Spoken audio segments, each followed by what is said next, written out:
I mean, this is a sport that's on the precipice of irrelevance. The games are taking over 3.5 hours. Playoff games are taking over 4 hours. Game's too long, too slow. Who cares? This is a situation where baseball's in trouble to begin with. I hate to break it to you, baseball's dead. Baseball is dead.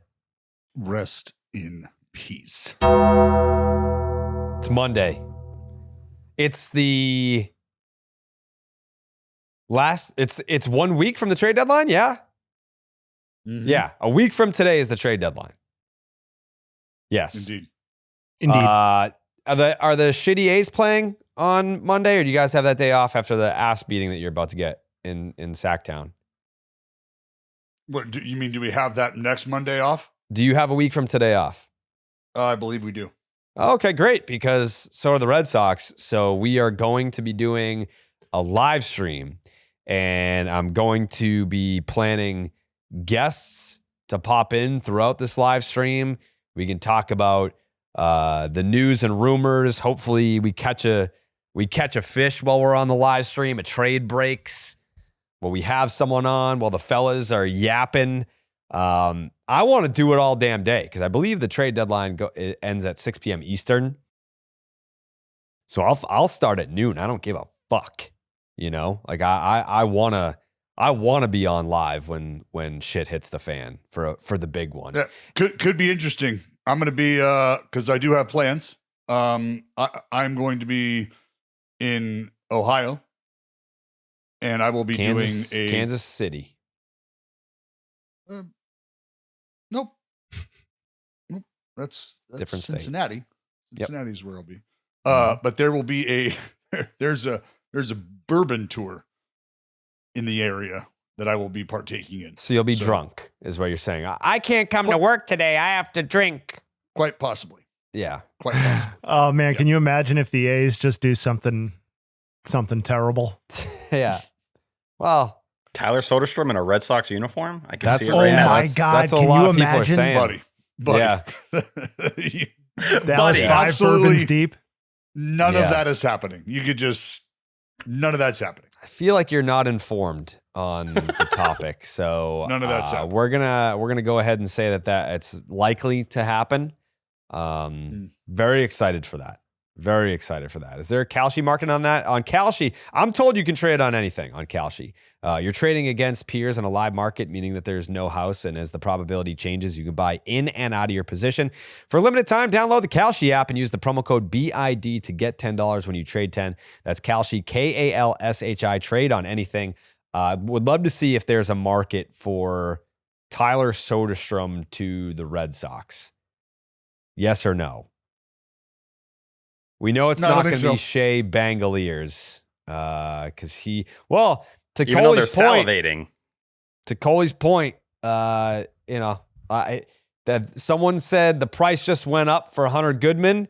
Coley said, I think the price just went down for Shea Langoliers. I'm hearing it could be a bargain now. So no, that's not happening. I mean, you guys look, put it like this. Either way, I want to take this time because we've done some ads for BetterHelp. BetterHelp has been a great partner with us. Great partner for a long time. Appreciate not only their relationship, but the work that they do for other people. But I wanted to shout you guys out specifically, like you, Jared, and Milky, thank you, and Coley, because if there were no BetterHelp, we'd still have you guys to help learn how to cope. The way that you guys have mastered the art of coping, like to watch cope with what? Connolly early. To watch Connolly early leave and the return that you get, and you guys are the worst one this is You're the putting best down Curtis Mead. Wow. This is the best. Like without the exhibit of coping that you guys display. Curtis Mead about has this time a of higher year, slugging percentage than Nick Kurtz and Shea Langoliers. The fact that you guys, had to sleep in a padded room and had your fucking shoelaces taken from you at the beginning of the year, and now are riding the wave that you're riding, like it's the coping is top notch. I just want to say, Dallas, when you are calling these next couple of Red Sox games, just don't worry about anything. Walk around like nothing could happen to you. Just be free. Be the soul you have always been throughout your entire life, because there's nothing bad that's going to happen to you. No one's coming for you or looking for you or potentially trying to harm you. I just want you to have fun and enjoy some baseball at the old ballpark. Milky, give me a reason to get physical, please. With what I've experienced and with what I've endured this baseball season, give me a reason to get physical. I'll start a fucking list. All right, meet me wherever you'd like to. What segment? What segment was that in? It was at the very end when we were doing the preview. That'd be Stop and Shop. So it wasn't in. Okay, so it wasn't in Final Thoughts. Give me a second. I can find out. What are you idiots talking about? We might have sent some orders out. Yeah, come on with it. I'll find it. Yeah. J. Hay's shirt needs to read Cope Cod because that's exactly what you guys have been doing. Just an island of cope. Listen, man. It's not about you. It's Who's gonna save us? Right around 250, Jared. Last dude I ever expected to hear slander Curtis Mead, though. I got to be honest, D. It's crazy. No, I'm not slander. No, there's no slander. That's your towards future, Curtis Dallas. Mead. Yeah, that is everything. This is your children's college investment, brother. Yeah, it's been real. Yeah, I'll come back in free agency. It's fine. But yeah, The big yeah, and then fucking.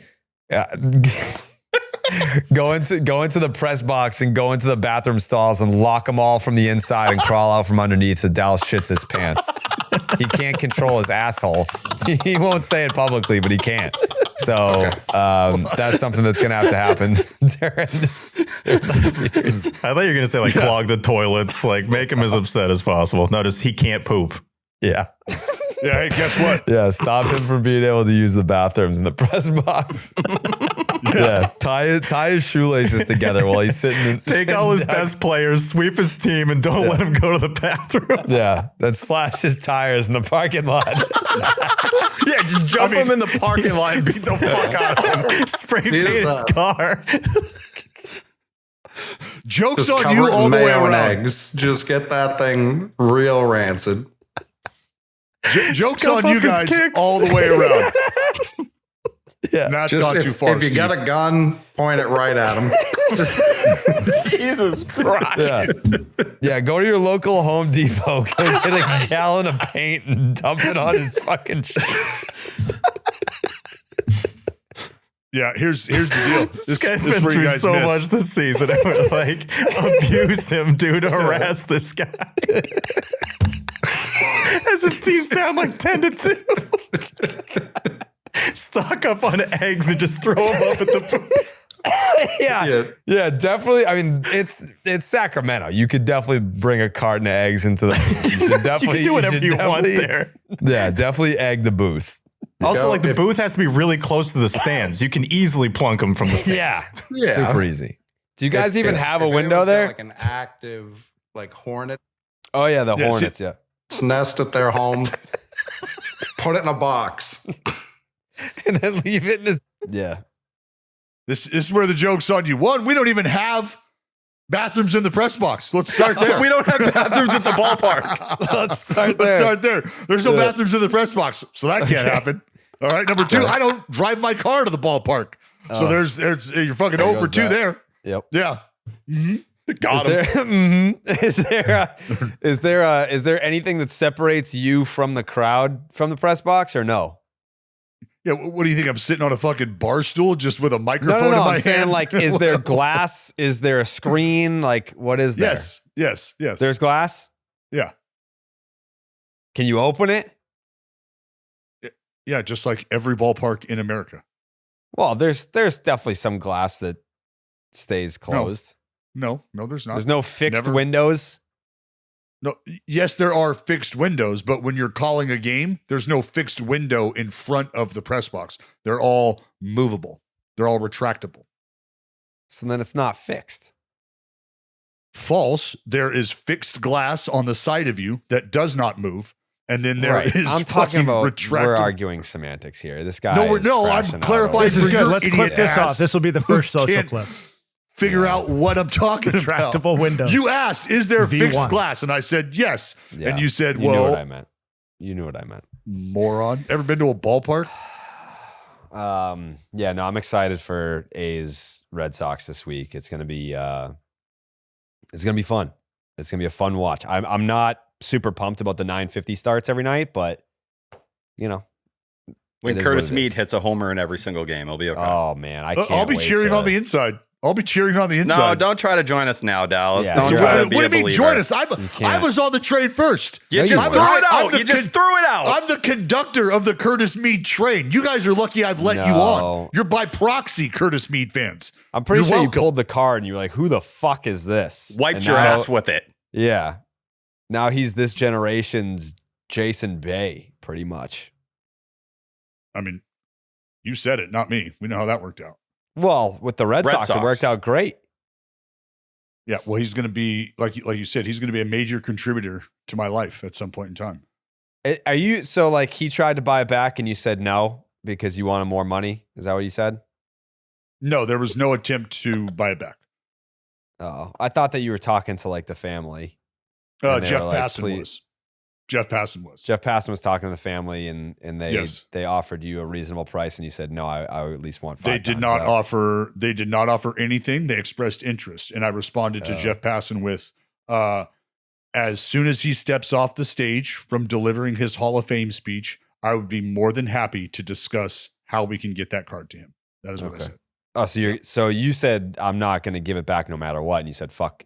Was it his parents or his grandparents? Both? No, there was no matter what. Like I said, the minute he walks off the stage after his Hall of Fame induction ceremony, we will figure out how to get that card to him. Tyler? That's what I said. So, Dallas, that would mean this is a pretty great trade for the Red Sox. The fact that they traded Connolly early for a Hall of Famer. Hall of Famer, yeah. The fact that we can already kind of put that out there, that really excites me. It's nice, yeah. 2031. Oh, yeah. I don't. I mean, look. You know, there's late bloomers, right? And it's still early in his career. So while his stock is where it is right now, it could obviously continue to rise, and that would probably more than likely be with somebody else.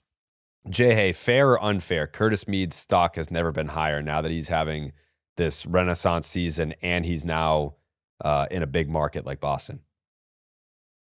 I would say more to the former point. I would say more to the fact that he's having his best season.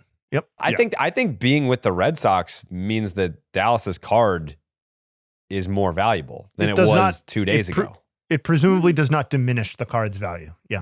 You're saying that it hasn't increased just by being I on the don't Red know Sox? enough about the industry. I have no idea. Yeah, and I can tell you as somebody who does know enough about the industry, because there are so many morons, especially on the East Coast, and even more specifically that are Boston Red Sox fans. Wow. Sure. Yeah, I could get more for the card today than I could 2 weeks ago. So we agree. Well, a lot of that has to do with his performance, but then there's also that little sprinkle on top where it's like, oh, dude, it fucking Sox hat, dude. Yeah, give me Curtis Mead, absolute guy, fucking rakes, favorite player, Curtis Mead. I mean, Red Sox fans are some of the most intelligent baseball fans in baseball, and you know that. That's why you requested its trade to come here. See, those are two different things. You did. Understanding baseball, you know who told me yes. That? Intelligent. You know who told me that? You know who told me that? Who told you that? The man that you got fired. He's been saying a lot of things about your playing career recently, but he did say that you went into his office and demanded a trade to the Red Sox. And they said, you need to stop living that body for you. Yes. You need to stop that, because there's only one of us has a living, breathing track record that is provable for getting not only the manager fired, but someone who was supposed to be a dear close friend fired. He was. Only one of us. You. He was. I feel badly about the Veritek piece of it. Veritek was just, I mean, come on, that's just he's collateral having the summer of his life. I just saw him. He was at it was like the Hingham Little League All-Star game or whatever it was. Like I bet you he's so happy. He's probably experiencing emotions that he hasn't experienced since like college right now. It's the summer of tech. You're welcome. You know? Did you say that to everybody as they got fired? No, I only care about tech at this point. Oh, wow. So fuck AC. Fuck Alex Cora. He's in like Italy. He's literally doing a world tour right now. You think he's having a bad time? What does that mean? Because he's out of the country? Also having okay to just say fuck him? He's having the time of his life right now. Man. I do feel like he's watching these Red Sox games. Absolutely. Yeah. He 1000% is. You know who's not watching them? Fucking Bob Guerin, because he's gotta work for his money after he wasn't able to manage again after the fucking smear campaign that Dallas launched against him. I think he Bob never Guerin managed is doing again after that. He never just after, fine. Yeah, he never managed again after Dallas got him fired. So Bob Guerin's on his way to a third World Series in a row. I think he's doing just fine. Yeah. Cora can manage again the the second he wants to. Veritek could manage it the second that he wanted to. Bob Guerin is literally bagging groceries in the offseason to make ends meet. It's fucking sad what happened to him and what Dallas caused. We did interview Corbin Carroll today. Jay, hey, when's that interview going to drop? Oh, feels like a Wednesday drop or a today drop. Yeah, you never know. You never know. By the way, if you are new to the pod or you're an existing listener and you didn't hear, we are going Monday, Wednesday, Friday for the pod episode drops, just to give you some more time between that middle and final episode of the week. Monday, Wednesday, Friday drops, including the Patreon bonus draft episodes, which will be dropping on Thursdays. Check that shit out. Patreon.com/baseballisdead. Also, baseballisdead.com to get your BID merch. Repping the shirt right now. But yeah, Corbin Carroll is just one interview shy of being eligible for the Baseball is Dead dog calendar, which is, man, I can't wait for that to come out. Dropping. The only thing is, like, we need to be able to fill 12 months. I don't think we have 12 three-time guests yet. I mean, we can reduce it to 2 if necessary. No, then there would be way too many. Yeah, there's a lot of 2-timers, but like 3, I think you can go on the same show by accident twice. 3 times, that's like, I like these guys. You know what I mean? You don't do a show 3 times that you don't want to do. Yeah, old Tewksbury could stumble on here for a second time. That's what I'm saying. Like it's been so long that he probably forgets that we fucking hate each other. So it's like, oh yeah, I wrote another shitty book. Let me go on this baseball show and promote it. Like, he might accidentally come on the show again. I bet we could swing that. That would be really cool. We should try it, actually. That'd be such a fun little Easter egg callback for our old fans. Because you know what? It's a new name. And he'll have no idea when he hears our names. He'll have no idea who we are. 0. He never saw us physically because it was over the phone. Also, Tyler's never gotten the opportunity to ask him a question. That doesn't feel right. No. Thank you. The irony that I eventually moved to Tewksbury. We need to holler at Tukes. Yeah, get him on the horn. Maybe we got a whole, like, maybe there's like a content kind of thing going on, like Tewksbury and Tewksbury or something, Tukes and Tukes. Yeah, have him come on down. Like, you guys just sit there and he's stare a at New each other. Hampshire guy. I didn't realize that. Oh yeah, he's embedded in the New England community. Yeah. Maybe that's why we clashed. I thought you liked New Just Hampshire. 2 Titans. I do like New Hampshire. Who the fuck said I didn't? Seems like you guys should have something you can connect on. No, let's talk about the book, man. Let's talk about the book. We don't have time to talk about New Hampshire or anything else. No, let's talk about the book. Okay, let's break down some weekend series, yeah? Hey. The Houston Astros took 2 of 3 from my Chicago White Sox. Jeremy Pena is a freak. The Red Sox reportedly were told to kick rocks on Jeremy Pena. So I would imagine that is the same for every team, not just the Red Sox. He's a freak, man. He hit .571 with a 1571 OPS, 8 hits in a 3-game series. That's pretty crazy. 2 home runs in the finale, 5 runs scored. His last 15 games, he's hitting .410 with a 1087 OPS, 5 home runs, and 11 RBI. Again, the Astros take 2 out of 3 from the White Sox. T? Yeah, Blue Jays, Red Sox. Red Sox take 2 out of 3, and 6 series in a row. The Red Sox have now won, 3rd straight series against an AL East team. I don't think there was a big storyline in terms of the actual games in this series, but I just want to show Chad Tracy some love, who I think is getting the proper credit that he's deserved for some time now. The Romy Gonzalez pinch hit moment in the first game, me and Jared were there Friday night. Romy Gonzalez against a right-handed pitcher as well. That ends up being the difference. Jarren Duran scoring from first on the play. Absolutely electric environment. In the series finale, you had Jahmai Jones come off the bench with a big 2-run double. So we're just seeing Chad Tracy continue to push all the right buttons. And we saw it with the sacrifice bunts in the last game too. They had 3 in that game alone. Red Sox have 11 sacrifice bunts this month. If you go back to March and April, they had 2. In May, they had 7. In June, they had 2. So we're seeing a team buy into an identity, into a way of playing the game. And the cooler part was Tracy said after the game, he only called for one of them. The other 2 were simply players making that decision. That to me shows the buy-in. It shows that everyone's kind of operating on the same frequency without having to tell them what to do. But Red Sox, 22 out of 26, times are pretty fun right now. Showing bunt, huh? Oh, yeah. Yep. Yankees Phillies. Yes, please. Yeah, because I want to make sure that we give the proper amount of love to, without question, the storyline of the series. Yankees took Friday and Saturday before dropping Sunday Night Baseball. Who gives a shit? Because the story of the series, it was Friday. It was the pitchers duel between Jesus Luzardo and my favorite Yankees pitcher, Cam Schlittler. My favorite too, Jay. Yep. He's your favorite? I've been. No, I'm talking to the other guy. This guy's horn. Now he's your. I thought. How long have you been blowing that guy's horn? Not since he showed up. Cam Schlittler for a long time. Yeah, definitely not since he showed up. Not since he showed up. Long time. Personal favorite for a long time. Schlittler became just the 3rd Yankees pitcher in the wild card era to have a road start featuring 0 runs, 0 walks, and 12 or more strikeouts.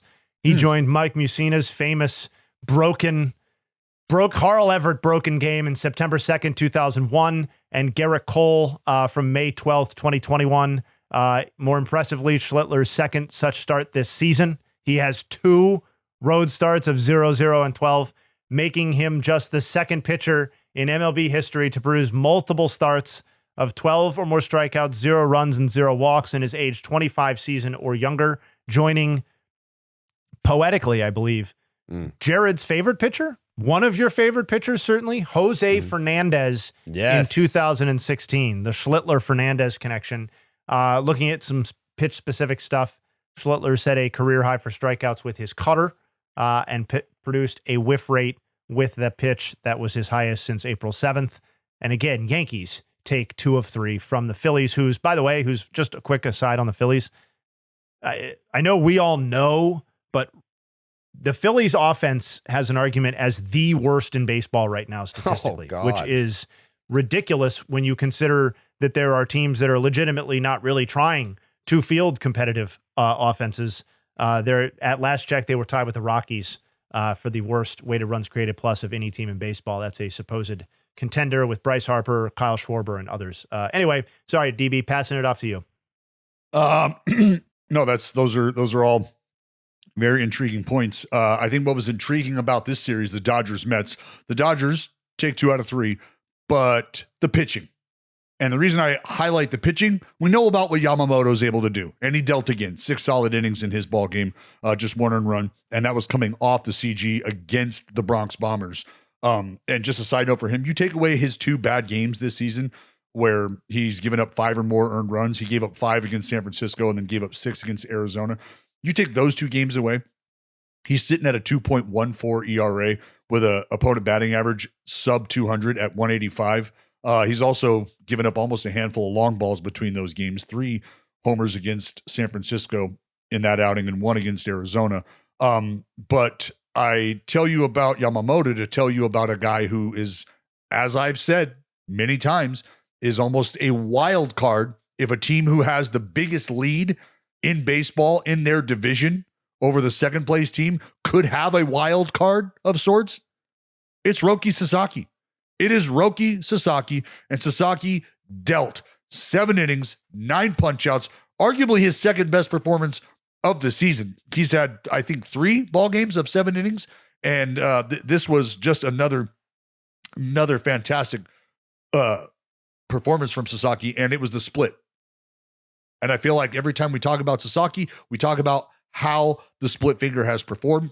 He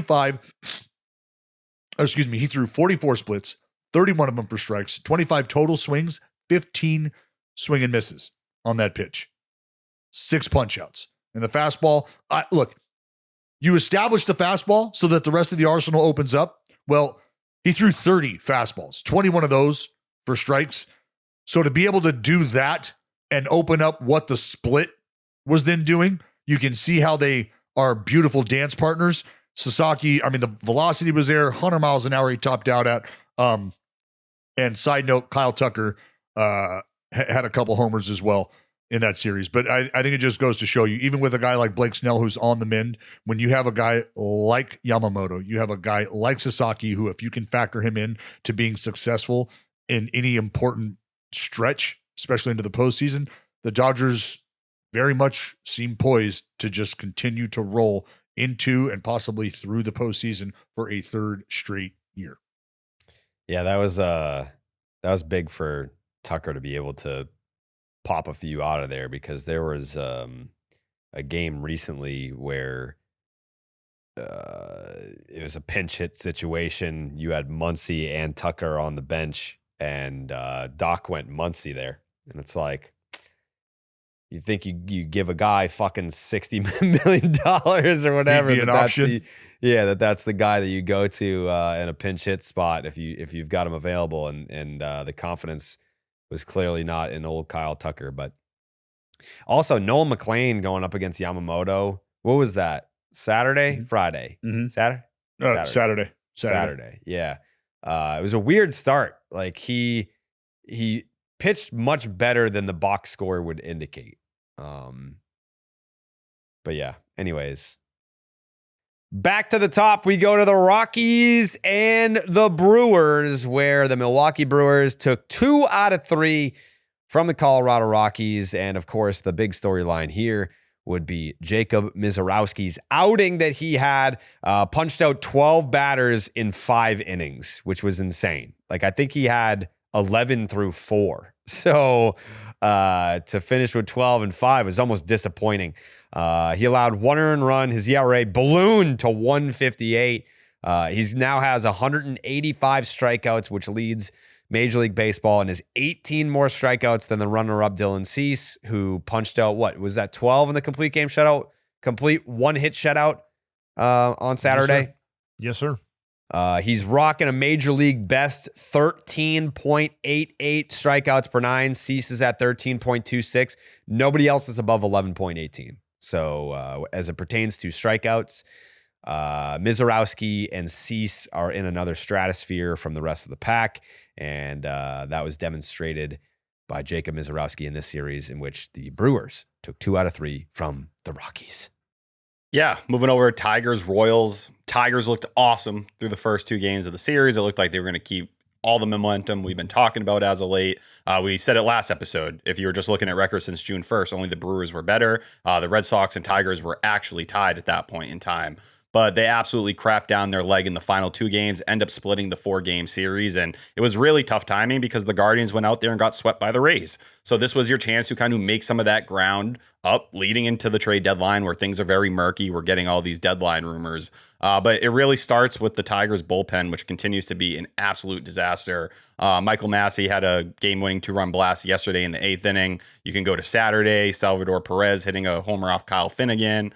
Jacob Waguspek ended up giving up to Nick Lofton. And once again, now the Tigers, they lead all of the American League with 24 saves, or 24 blown saves. That's more than their overall save total this year of 21.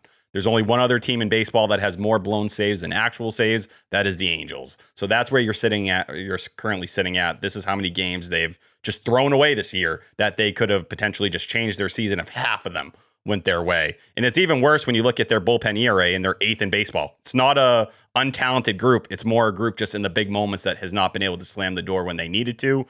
Beyond that, yes, the offense was garbage. 2 for 9 with runners in scoring position on Sunday, 1 for 11 on Saturday. But it felt like this was one of those moments, much like the Blue Jays, where you have to go. There's no more margin for error if you're going to get hot and you're going to go on this kind of run.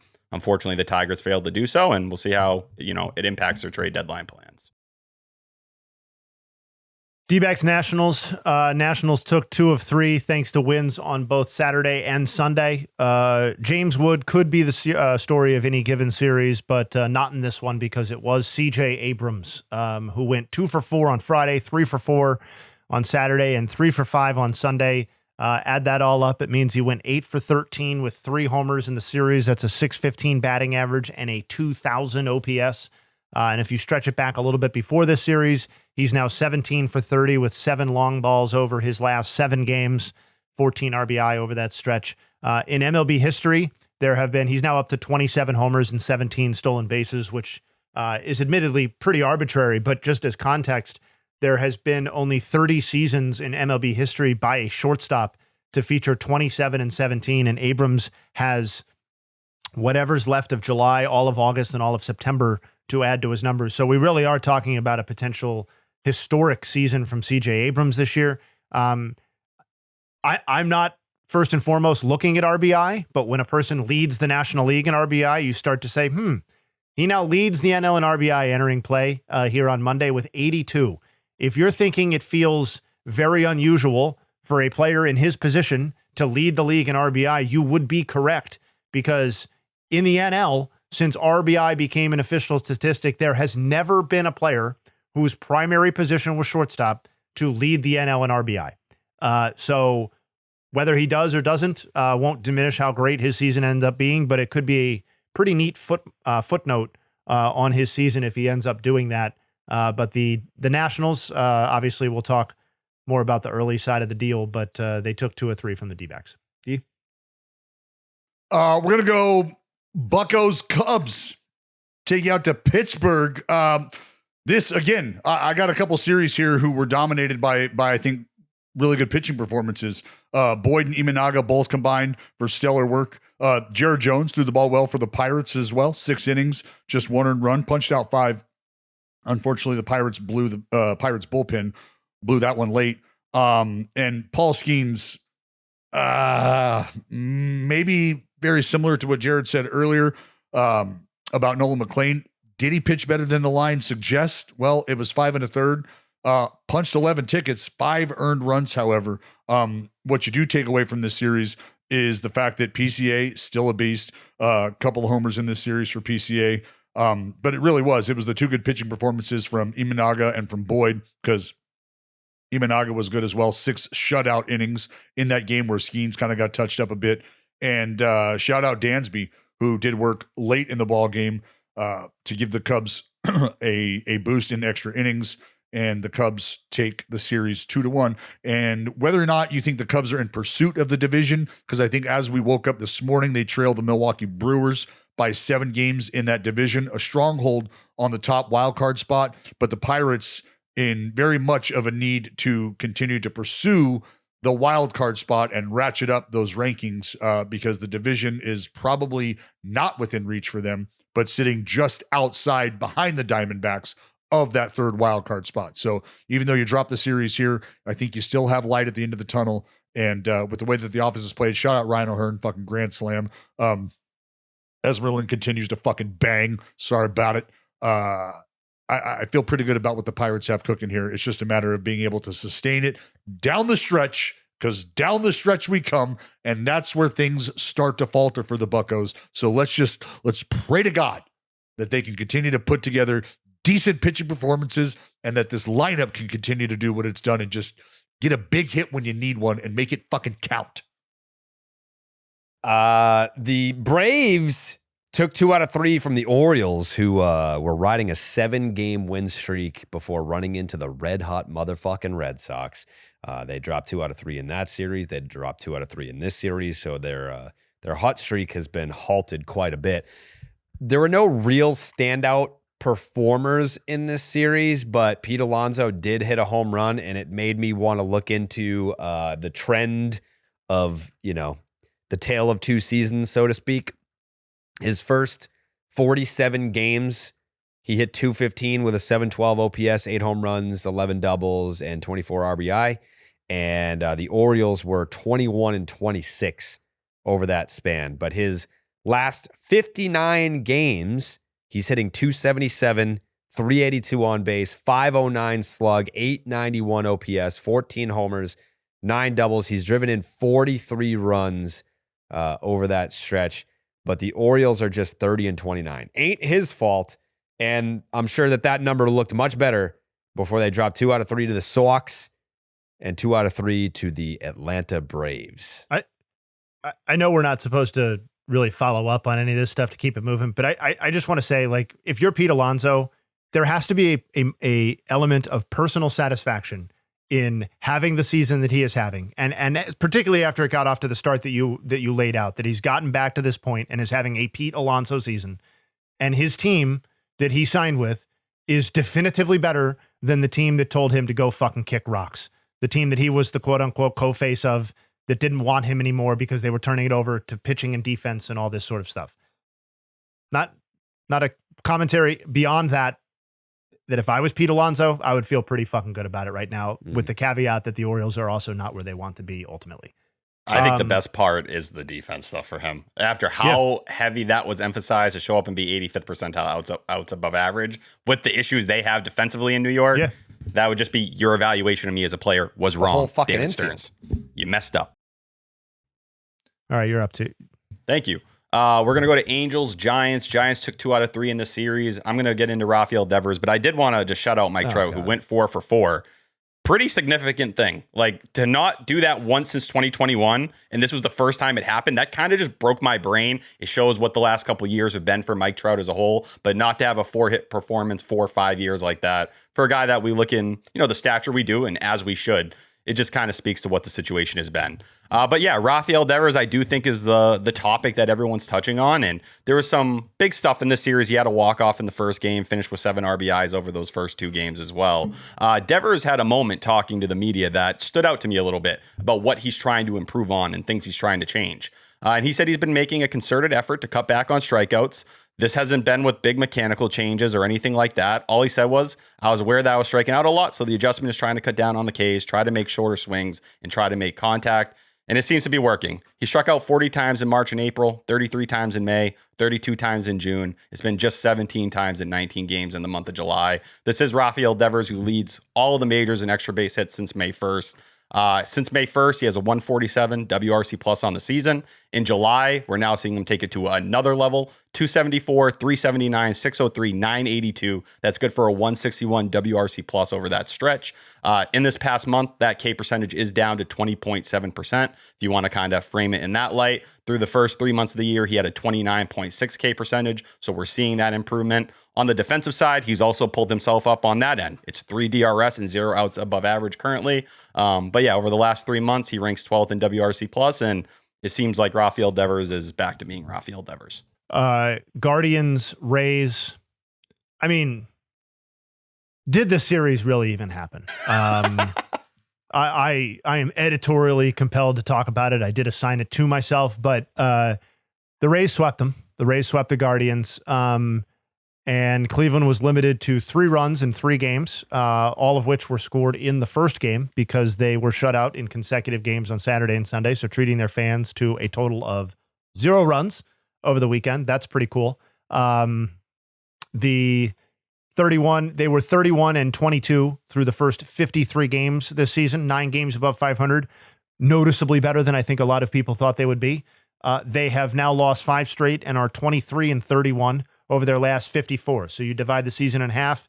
They are essentially the yin and the yang of their seasons. They are currently 1 game over 500 after you shake it out through where they're at right now. The Rays have won 6 of 7. They have a 1.60 ERA over that 7-game run, which is more than a run better than the next best team in Major League Baseball over that stretch, which is incidentally the Orioles at 2.62. But yeah, I think what are the projections? Let me just take a look really fast about whether Fangraphs has caught up to reality here on the division. Yeah, so they basically have the White Sox and Guardians as a coin flip at this point. I'm much more pessimistic. Feels like the White Sox are going to be at least nominally more aggressive than the Guardians in adding, and they're ahead of them in the standings. And the Cleveland offense, we've been talking about it here and there throughout the season, feels almost dead in the water at this point, and it's just incredibly frustrating that we're having the same conversation about this team that we've had in basically every version of the season that's mattered post run to the World Series. It's too bad. Oh my Rather God! unfortunate. I'm gonna be. You better watch yourself, man. Listen, I got a jersey on the line here, brother. Well, I think the jersey already, is safe. I'm already I think cashing that one. Yeah, I think the Royals have secured that for you. They suck. Go ahead, D. It was a battle for the worst division in baseball between the stalling seamen and the Texas Rangers. Just two teams. Just two teams. Just two teams. They play baseball. Playing baseball on the schedule for sure. That had to happen, so they did it. Look, they did it. What you take away from this, again, and this is where my pitcher brain goes, could the Rangers still be tough in a short series? I don't know about an extended series. Could they be tough in a short series? Maybe. With DeGrom and Eovaldi, those two dudes pitch well. What a vote of confidence. Maybe. it could happen, Kumar Rocker could fuck around and pitch well, right? Mackenzie Gore could do the same thing. Love me some Mackenzie Gore. And if those guys, I was about to say that's a strong adjective. I love Mackenzie. I love Mackenzie Gore as a human, right? I do. Wow, yes. that was mean. Yes. Okay. Yeah. Rangers. It's not great. How about this? The Rangers end up winning this series. They still got a negative 25 run differential. The team that they beat in this series is the only team with a positive run differential in the division. They're sitting at a plus 12. So not great. It's fair to say that neither one of these teams is an offensive juggernaut. And I think that's more than fair to say. So yeah, that's really all I took away from this was a couple of good pitching performances from Jacob deGrom. Dude, you're right though. These two teams these two teams are depressing as shit, and they're way more depressing than they have any right to be. Yeah, so like for me, I'm not going to sit here and be super excited about what any one of them have going on, and especially in this series, these were the bright spots. Eovaldi shoved, DeGrom got through 5 innings and allowed 1 run. He punched out 4, right? It wasn't like a DeGrom-esque start where it was 5 innings, 14 punch outs with 1 hit allowed. That's not what happened. I'm in I don't know. What do you No, it makes me mad that Jim Crane is going to get away with this. That's my takeaway from this series, that his stupid buy for a bad team and make this team worse and be delusional is going to be, if not rewarded, then not slapped down in the way that it should be, because these teams are making it possible for the Astros to tell the Red Sox or whoever to go fuck off on Jeremy Pena. Yeah. I guess just to put a bow on it, in true DeGrom fashion, pitched well. What did his team do? They didn't score any runs. And they didn't win the game that he pitched well in. I noticed that you're saving a series here last, but it was listed first. So we'll have to come back to Dallas for a reaction on A's Twins, it looks like. That's fine. I thought that series was canceled. No. They did play it. Yeah. Padres Marlins. Yikes. The Padres swept the Miami Marlins. You had some heavy hitters in this series in particular. Jackson Merrill, Ty France, Manny Machado, Jake Cronenworth. Those guys combined. They combined to hit 417 with a 463 on base, a 464 slug. I feel like that should be a 5. Maybe I typed it in wrong. An 1109 OPS. 1109 OPS between the 4 of them. 7 extra base hits. They drove in 10 runs. The Marlins, after going 20-6 in the month of June, the best record in baseball that month, they have now lost 12 straight games and currently sit 3 games back of a wild card spot. What, T? Nothing. We're going to ask about that. Yeah, maybe. T? Yes, Reds Cardinals, another series where baseball was played. The Reds took 2 out of 3 in this one. The Reds clubhouse, man, they are putting out a lot of quotes that they don't want to be sellers, that they're not thinking about it. Well, I have bad news for you. Your playoff odds right now are at 2.2% per Fangraphs. But I think the biggest thing I took from this series was the Spencer Steer stuff with his injury. The only other thing, Eugenio Suarez, hero in game 1 with his go-ahead blast. There was a great stat. Shout out Jeff Jones, who ended up dropping it. That go-ahead homer, it was his 32nd go-ahead blast that was hit in the 6th inning or later since he made his MLB debut in 2014, leading all hitters in that time span. It pushed him. He was in a 3-way tie with Nolan Arenado and Carlos Santana over that stretch. So now Suarez stands alone. Beyond that, Steer, we don't know exactly what the risk situation is going to be. They described it as right wrist pain, but Terry Francona was pretty concerned, just saying there was no fight about him trying to stay in the game or keep playing. Usually not the case with a guy like him. And so far this year, he's played everything but shortstop, pitcher, and catcher. He's been pretty consistent in terms of the bat the last 3 years. It's between a 97 and 99 WRC plus, but he's mashing lefties this year with a 1062 OPS against them. Beyond that, the Mariners were the one team linked to Steer publicly, but there seems to be a bunch of teams making those calls right now. So for the Reds that don't have much going on, one of their bigger trade chips seemingly is probably not going to be on the market.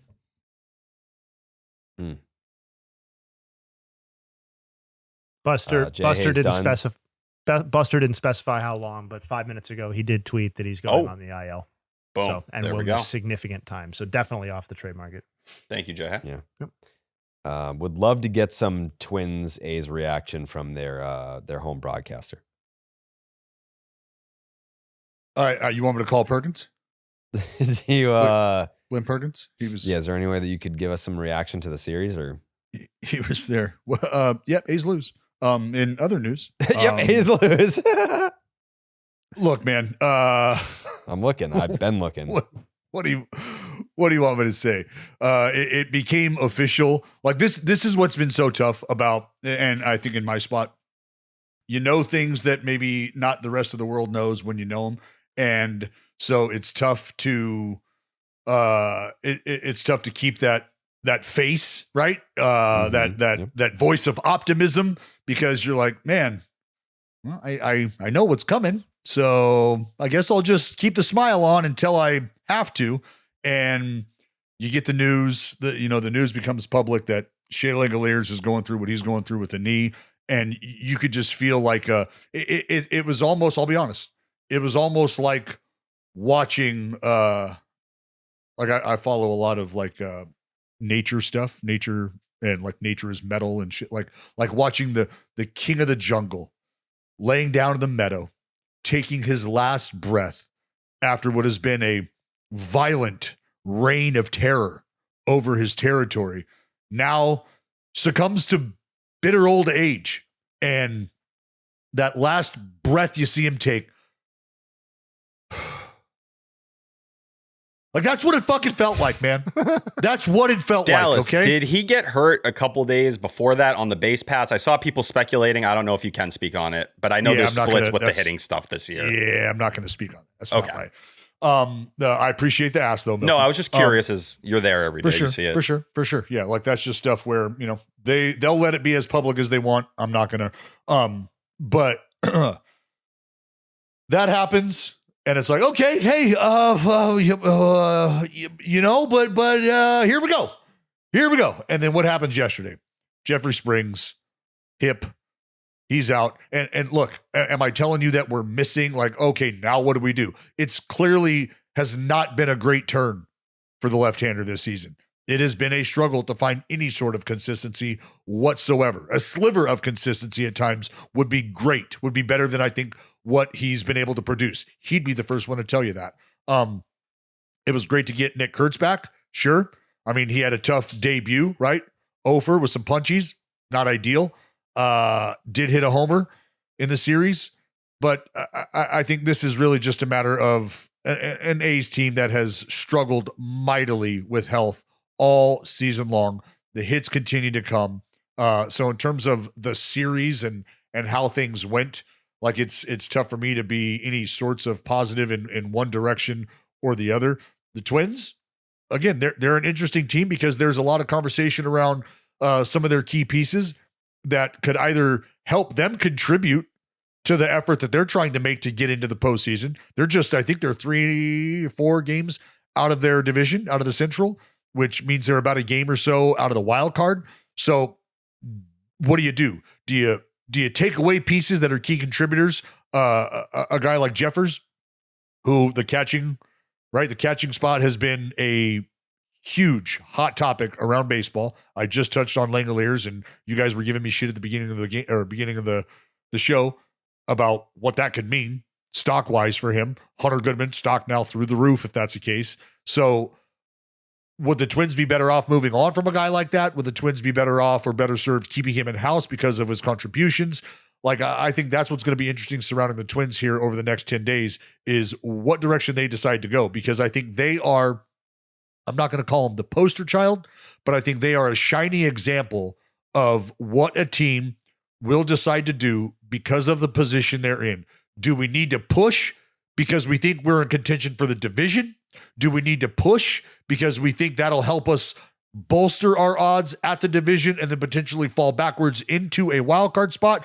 Do we stand pat because we think we have enough to at least creep into the wild card and not have a heavy pursuit towards the division? Because that's the conversation that I've been having since the playoff picture expanded. And I think this is a great example of that conversation and how it will materialize over these next 10 days, because it gives a lot of insight. And we know that there's been some turbulence regarding the ownership and what they're going to do, what direction the team's headed. And so I think that could really kind of give some insight into what the future for the Twins looks like. Well, and I think they were probably trending towards wanting to buy, well, I'll say not sell, given the tea leaves there and the reports that have been coming out. But I do wonder to the extent that Joe Ryan's arm fatigue or whatever has sort of forced them to pick a direction, because if Joe Ryan is your primary trade, like your mega trade chip, if you decide to pivot in that direction and he's removed as a pathway, like a way to get better if you do decide to sell, then if I'm them, I'm looking at it and be like, well, shit, man, like if we can't really make a material difference, like by selling, like maybe let's just go for it. Joe Ryan will be back presumably, and Cleveland's playing its way out of this situation. Like I think you're right. I think them and the Astros are teams that in a different ecosystem, and it's just not just these two teams, but I think they're the best examples, as you said, like in a different ecosystem, in a different playoff setting that we've seen in the past, they probably are selling and they are retooling for future seasons. And now that's not what this game is encouraging. And I'll say this much too, for the Twins and the Joe Ryan news, like it's not like I was just there for 3 days, had conversations with a lot of people. I think the idea of pushing Joe Ryan back after feeling what he's been feeling after the All-Star break, number one, do you want to run Joe Ryan out there in a game against the A's in the state that the Athletics are in right now? Maybe not. Would you like to utilize the off day that they have today as another day of rest for him going into a division series against the Royals where, I mean, does that matter? No. Do you always like to stomp out a division opponent? Sure. But if that allows you to just give Joe Ryan that much more of a breather, why would you not do that? And so I don't know, I would hope, at least for the Twins fans out there, that this is really just more about being able to manage and manipulate the rotation and take care of their guy than it is having any sort of larger concern, and I think there's other teams that are having that sort of larger concern. We talked about the Dodgers and where their pitching performance lies, how well we just saw Sasaki perform, what we can expect from Yamamoto, the fact that you're getting Snell back. One big question is what's going on with Showtime? How's that back wheel doing? Has he got a flat tire? Because that knee is barking. That knee is barking, Jay Hay. So how concerned are you guys? And I mean, I'm sure we can go to the market because they probably got thoughts on this. But how concerned are you guys that Ohtani now will be pushed back indefinitely? They're gonna have him on the tit until he feels 100%. I need More you to feel 100. About that 30 for 30 that I keep seeing previews of. Are you though?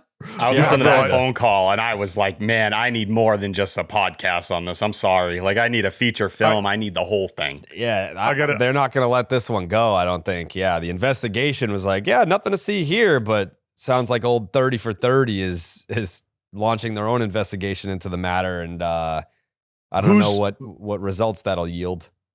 Who's doing that investigative reporting would be my first question. I do not know the answer to that. It sounded like a woman in the audio that I heard, but I didn't recognize the voice. I heard a lot of people saying that was AI. Oh, I don't know. I heard, but I mean, the reporter, the reporter, I don't know who's we're talking about, but it's Tisha Thompson is, I believe, the reporter who is behind the investigative story. I don't know if she's the one that we're talking about. Tish is on the case. Yes. He's fucked. Yeah, I don't know, man. I I listened to the clip this morning and I was like, this is something that got swept under the rug rather quickly, and I don't know. A star that big with that much money, with that much fame and that much power, I don't know how you just slip out of that one as easy as he did. And well, you just said it, didn't you? Yeah. Well, the only reason I ask is because there's two names, and one of those is Tisha Thompson, and the other one is TJ Quinn. TJ Quinn, in my opinion, is a fucking pit bull. Like, don't give this dude even like the scent of a bone. Because if you do, dude is not letting up. Not letting up until he's got his teeth sunk into that bone. So that's why I was curious. And when I say that I heard it was AI, that's not like by any means demeaning Tisha Thompson. Like, oh, she's real. No, I know who she is. I just didn't know if there was a name specifically attributed to this specific 30 for 30 / investigation. Isn't it very weird, though, that they're releasing it in this format? Like, this is how they're choosing to kind of pursue that content. It's like a podcast, you mean? Yeah, instead of like a legit, 30 for 30 like we would get on Netflix or whatever kind of hour-long project like that. To do it this way, it feels like it's I don't know if the exact way to frame it is like trying to keep it as low-key as possible, but it definitely feels like you're not trying to blow it up as much as you possibly can. Don't you need some finality? And if you're not happy with the finality, then maybe that's why you don't run the 30 for 30. You're just doing a 30 for 30 podcast. Right. So instead of like having the finality where boom, the hat drops, here's what you got, here's what we know, and you're revealing something that the world doesn't know.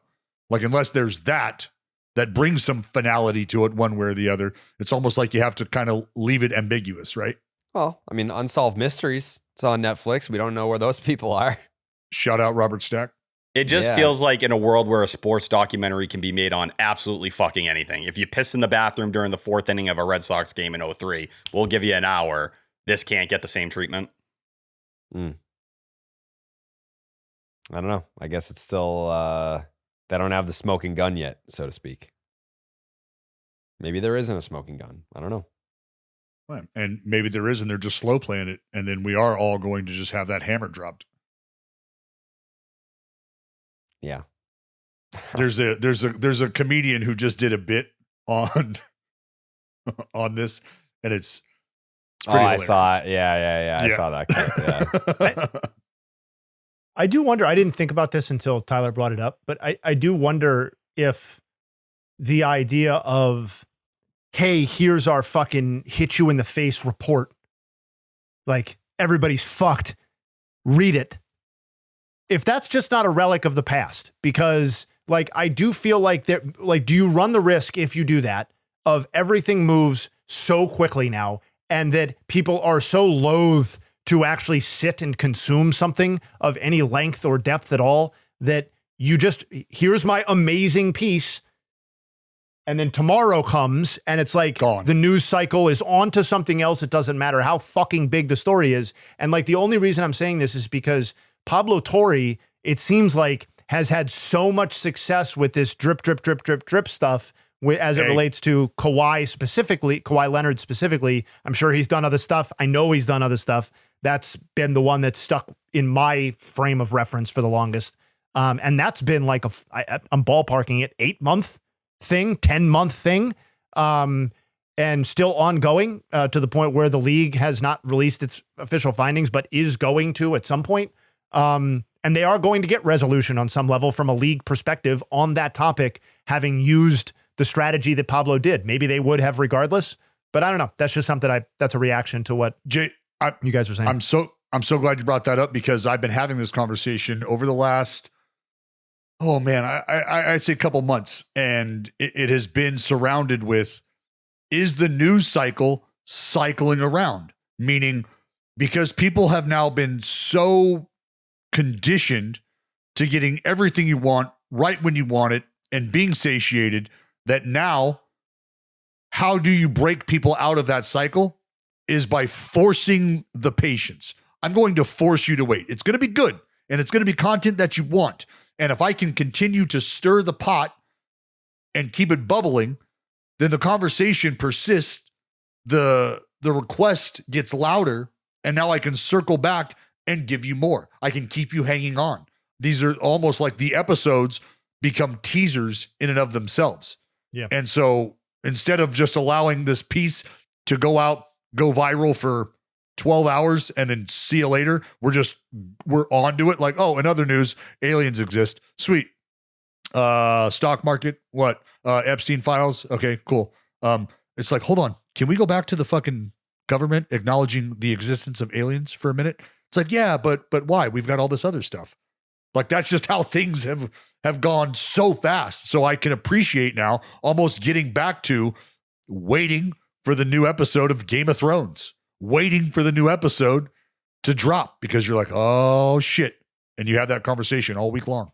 Which I think can still exist, like the Bulls documentary that they did during COVID, right? Whatever it was called, where they went through the entire championship run. Thank you, The Last Dance, where they were releasing it. The whole world's paying attention to it. Everybody's talking about it. Cool. Well, I think you could still do that if you were to choose to make like a video version of this Shohei Ohtani story, or if it was broken down into that.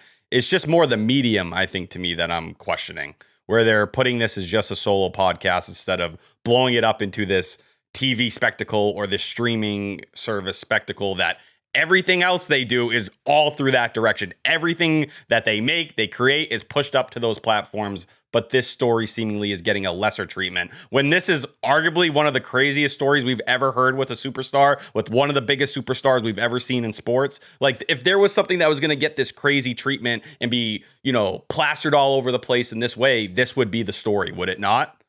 And it isn't. Let me ask you guys this. What do you think would have a bigger impact on the state of baseball? Should Ohtani actually be linked to and found out to be the major player in this that a lot of people think he is, or the extended lockout? What do you think impacts baseball and the perspective of the fan that you're trying to reel in? Because we're talking about not wanting to have the extended lockout because the game is in such a great place, and a lot of that is attributed to Ohtani's impact, as well as others. That's not to shortchange what other people, like Miz, like just the overall talent that we have in the game. But should this be the Pete Rose type moment in baseball at this stage? What do you think would be more impactful to the growth of baseball? Because if he is indeed linked to, and eventually, I don't know, what happens? Do they reopen a litigation and it's pursued? And let's live in a world where that's the case and he's found guilty. If that happens, what's going to be a bigger impact on the state of baseball? That going down, or an extended lockout for the fan that you're trying to reel in? I think the lockout hurts more. I agree. Like Ohtani is obviously a huge draw, but like for the Dodgers, the lockout fucks the league. I mean, sure. Like Ohtani's gone. Ohtani's gone, Jared. You got to remember that. Okay, cool. Lockout happens. We come back. Ohtani's still playing baseball. If the other thing happens, Ohtani's gone. Well, he has to be gone. If the documentary like revealed it and then MLB changed their course of action, Correct. Yeah, that's what I'm getting at. Yeah. got So you. if the documentary, like that's why I said, if the documentary reveals things we aren't aware of and ends up leading to litigation, then being pursued and opened up, and then having the opposite result of finality that we are sitting in right now, because our reality is he's completely absolved, completely detached, and nothing was awry outside of Ippei being guilty of laundering money from Shohei Ohtani. But if things should take a reverse course and he now be found connected to the extent where Major League Baseball has to pursue action and has to levy the punishment that we all know comes when you get caught gambling, Ohtani is now gone. Well, I do think there would from be- the preview that I watched, that is what they're trying to imply, is that he is connected and that Ippei is the fall guy. So if that's the case, then why is it just a podcast? That's why it. Wouldn't that That's be what some, Milky's like, asking. major- But yeah, but like that, I'm also it's an curious of the implication same right thing. now, right? Why would you not be like, hey, like we've got something here? And I understand why Netflix wouldn't want to pursue it because they're now in bed with Major League Baseball. Well, hold on, Correct. hold on. So I don't know if this is interesting, and I don't know if I'm right or whatever. But like, just to play out the format conversation, like, what is the medium through which most of the evidence they have is collected? It's audio. Audio recordings, correct? Yep. Mhm. Okay. Yeah. So everything about putting this out there is laid out for them to pursue an audio heavy format. All I'm not 30 for making- 30s could be framed in that way, though, because it's all people telling their story. Well, not really, because a lot of 30 for 30s are highlight based. It's we're telling a story of a specific game or an event that happened or 10-cent beer night or whatever. Like there are examples that could be told just audio, but I think a lot of them are clearly intended to be visual heavy formats. This is clearly something where all the evidence is audio. And I would say that if we're trying to create an argument for why they would put it out this way, the production lift to make it something other than this would be substantial and much more time consuming than what they're doing currently. And if they are trying to pursue the Pablo Torre method, ex-ESPN employee who's having a lot of success doing this the way that he's doing it, if they're like, we're going to copycat that and we're going to do it that way, then I think it makes a lot of sense. And they don't have the smoking gun. So like Well, did you see the preview? I did. How is that fundamentally different evidence than what we've seen to this point? To me, all that I've seen from the preview is stuff that we already knew. Am I wrong about that? I don't think so. Okay. So I'm not saying that he's guilty or not guilty. I'm saying that I'm still waiting to see evidence that suggests or that really definitively says in one direction or another that Shohei Ohtani is guilty. Could be. Yeah. We're still waiting for it, though. Yeah. From what was in the preview, even compelling. If there was I'm not saying it's not compelling. Yeah, by the way. Okay. Compelling, sure, but the league is just going to be like, we completed our investigation. We're moving on. Yes, until they are forced to not be. Yeah, I think the bigger topic would be going to like the NBA scandal with Billups and Beasley right now, and going back to the Guardians and how there's kind of this undercurrent in professional sports right now about gambling and how complicated and how intertwined it's become with every league and all these different issues that are popping up. I think that would jump to the front more than just seemingly baseball. I think it would be the conversation of sports gambling and how we infuse it with the world today. I don't know. I guess that's like my perception of it, but I just think a story of this magnitude of what it could mean, not only for sports culture, gambling culture, the sport of baseball, international interest in the sport. There's just so many layers to it of why would you not try to uplift this form of content in the biggest way possible? But okay, but to go back to Dallas's point about like what would be the larger thing, to me, like I think if Shohei Ohtani, again, hypothetically, were to be proven to be like just straight up guilty in all of this, I think that's, for me, subjectively, Justin Havens, and I think for the game, would be more damaging than an extended stoppage. I think that would fracture the trust of the sport in a way that is unprecedented up until this point. I think it would confirm a lot of people's worst fears about where things were headed, to Tyler's point that he was just getting at on sports overall.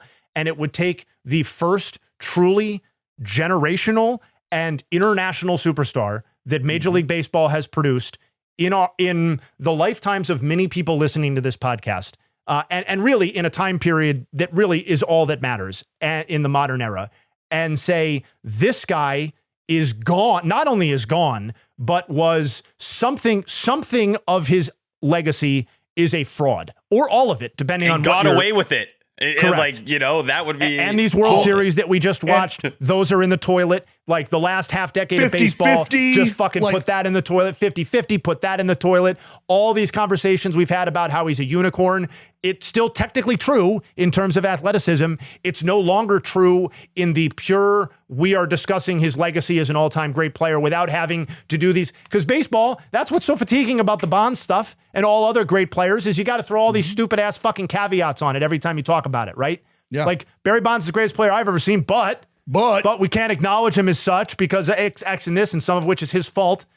But if Ohtani were to throw his hat into that, like to me, you wouldn't lose me as a baseball fan because I'm invested in every way that I can possibly be. But I think you would lose a lot of people who have come into the game over the last half decade because Shohei brought them into the fold. And I think that's a lot of people. And Jay, that's why I framed the question the way I did is, do you lose the fan that you're trying to pull in right now and the fan that you've just recently pulled in right now? Because, I mean, is it fair to argue that Shohei Ohtani, if not the most famous athlete as we sit right now, nationally, internationally, who could you still argue? LeBron James? Yeah, right? LeBron? Yeah, okay, sure. now from a football perspective, is there anybody that's in either one of their categories? Not anymore. Right? Okay, so now we're talking about contending with the likes of Messi, Ronaldo, LeBron, Shohei. If either one of those other three encountered a scandal of the magnitude that would have them removed from their sport, from their stage, from the spotlight, in their prime, I'm not quite sure how that isn't more impactful than a work stoppage that has happened before and will likely happen again in the future. I mean, can't we make the case that kind of did happen? What? Yes. I do that Jordan? to my Chicago friends all the time. Yeah. Oh, yeah. Like, well, if we see Shohei hold the press conference being like, it was my father's dream for me to pursue an NBA title. We're going to know. Yeah, we're going to know what happened. That's funny. Yeah. That's all there's really left to do at this point. Yeah, is that on that list he made? To some degree, that is the next level. Is that why we're pushing bullpens back? Is this the slow drip? That's why these knees are hurting. This is what you're not seeing, Dallas. He was waiting for LeBron to for sign. the dunk contest. Yeah, he's going to Philly. Man. Yeah, I just think it's. I do. I think it's. I think when you zoom out and you think about it the way that I pose that question, like, wow. I hope we don't have to encounter either one of those things. That's how I'd like to conclude the conversation. Please no. I also think there's a very real chance that trailer that's out there is the best thing they got. And obviously it was wielded and framed in a way to just get us enough talking about it. But when you actually listen, it's going to be a nothing burger that is essentially explaining him being cleared like he was through the league. There's a very real chance that's all it ends up being. I mean, the legal and I think you might have answered your your previous question if that's the case too, right? Exactly. Yeah. The legal pursuit has already resulted in Ipe being locked up. Yeah. Well, for now. Anyways, how about that Kalshi market for NL MVP? Is PCA going to do it, man? It doesn't look like it. It doesn't look like it as far as Kalshi users are forecasting, but I would venture to guess that PCA wins the award. Yeah. Oh, or was it Dave Roberts the other day? I was like, yeah, even if he doesn't pitch, he's still going to win the MVP. So I was like, all right, that's a pretty. Said that? Yeah, it was a pretty bold claim. He was like, essentially, he's going to win the MVP whether he's able to pitch soon or not. You guys see any pathway for James Wood to get himself into a real consideration here, other than classic third guy on the ballot? No, I think he's going to have a nice little appearance on MLB Network. And as a finalist, they're going to ask him how it feels to be a finalist, and he's going to wave next to PCA and Shohei, and then it's going to go to one of those two guys. I mean, realistically, it's never been closer for these two, right? Like the market for Ohtani has never dipped more, and the market for PCA has never been on a higher trajectory. So as of right now, this is as close of a race as it's ever been. And if you continue to miss games on the mound, because like it or not, if you're Shohei or a Shohei fan like we are, like I am, a lot of the stock, and this is almost like it's almost like going into a wrestling match where, all right, I know it's going to be 3-on-1. Well, but I mean, you're so good. That's just what it has to be. Otherwise, like 1-on-1, it's just not fair for anybody else. So now we've just accepted the fact that Ohtani has to be pitching and has to be hitting for him to be the clear-cut MVP. To be the clear-cut, yeah. To be clear-cut, yes. Yeah. And I mean, offensively, singularly, it's probably a different conversation between the two, just offensively, right? Well, if you want to have like the DH combo, it's obviously Yordan, but it takes me back to the combo we had at the All-Star break when we were looking at Yordan and Bobby Witt Jr. and saying, man, things are very similar right now, but if Bobby Witt Jr. ends up accumulating this WAR because of what he can do defensively down the stretch, and there's this big gap, well, what is that really going to mean? Are people going to look at Yordan and just take the offensive accomplishments? And James Wood is not quite on that tier that year, but that would be what you're arguing, because there's not a ton of value that comes from any other part of his game. When you look at PCA right now and the guy has a 7 F-WAR and James Wood is at 4.3, it feels like that gap is seemingly way more massive and almost closer to that Bobby Witt Jr. theory we had talked about a couple weeks ago. I also feel like people still haven't internalized, not you guys necessarily, but that people haven't internalized that, like, when they have the PCA Ohtani mental convo, like, I think people are still baking in the idea that Shohei Ohtani is superior offensively, right? Like, agreed. Not fielding, not pitching, just with the bat. Ohtani has the edge. Not the case, though, given where things, it has been true at different points this season. It's no longer true. PCA has him by whatever metric you want to use. If it's OPS, if it's weighted runs created plus, it doesn't matter. PCA has been a better pure offensive player than Shohei Ohtani this year. He has a higher on base percentage by 1 tick, and he has a higher slugging percentage by 25 points. So, like, that's where, like, it really becomes a distinct possibility here. Like, that's why I think Dave Roberts' comments, I didn't see those. I'm not being overly serious here, but that feels kind of unnecessarily flippant to Pete Crow Armstrong's candidacy here, because if they're equal offensive players, which right now is being generous to Shohei, then you are weighing Pete Crow Armstrong's league best defense with Shohei Ohtani's pitching contributions. And right now, that's an incredibly close scenario. So I think PCA is, to Dallas's point about the trends, like I would be, I think the market is taking him seriously. I think he's a very serious, if not the favorite to win the NL MVP at this point. The only statistical category offensively, I mean, just based on B-WAR and the head-to-head, the only offensive statistical category that he leads PCA in right now is runs batted in, right? Yeah. That's it. He's got one more RBI than PCA. One more. It's almost a full win more for PCA than it is for Ohtani. But every other statistical category, whether it's hits, homers, bags, on base, OPS, OPS plus, each and every category goes to PCA. That's when you look here and you talk about the hitter Ohtani was from 23 to 25. It was 1,000 OPS and you were getting 40 plus homers, getting into that 50 territory at times. It's not looking like he's going to get to 40 homers this year, and he has a 149 OPS plus. Like, you're just in a different tier of hitter, what you've been in. We know he's dealing with this knee issue. And just to, go back to that Dave Roberts comment, Yahoo Sports has it here if anyone wants to Google it. He called the delay a bummer, but said he's going to be the MVP regardless. That was how he framed it. He's got to have his guys back, but, that's why that decline in offense is why that he's not guaranteed anything. Shohei Ohtani, his birth rate is not the NL MVP. So if he's going to have a 145 OPS plus, that does in fact make it a conversation. Thought it was higher than that. Whatever T just said, wasn't it? 149. Oh, okay. I mean, he's not the 180. He's not the 180 guy. Yeah, he's not at the 180 threshold, but like it's a big difference. I understand, but a 150 OPS plus is still a fucking awesome season. Of course it is, and that's why he's in the NL MVP conversation. As a DH, no one's telling him to get even lost. Make it a combo. Yeah. But anyway, surprise, we have all-star Otto Lopez on the podcast today. And before we get into that interview, let me just preface it by saying, what a delight. Oh. What a kind soul. What an easy person to root for. I didn't get the chance to go to his booth at Media Day. There was so much grab ass, so much like media, like stopping chats that you barely even got time to fucking talk to any of the All-Stars.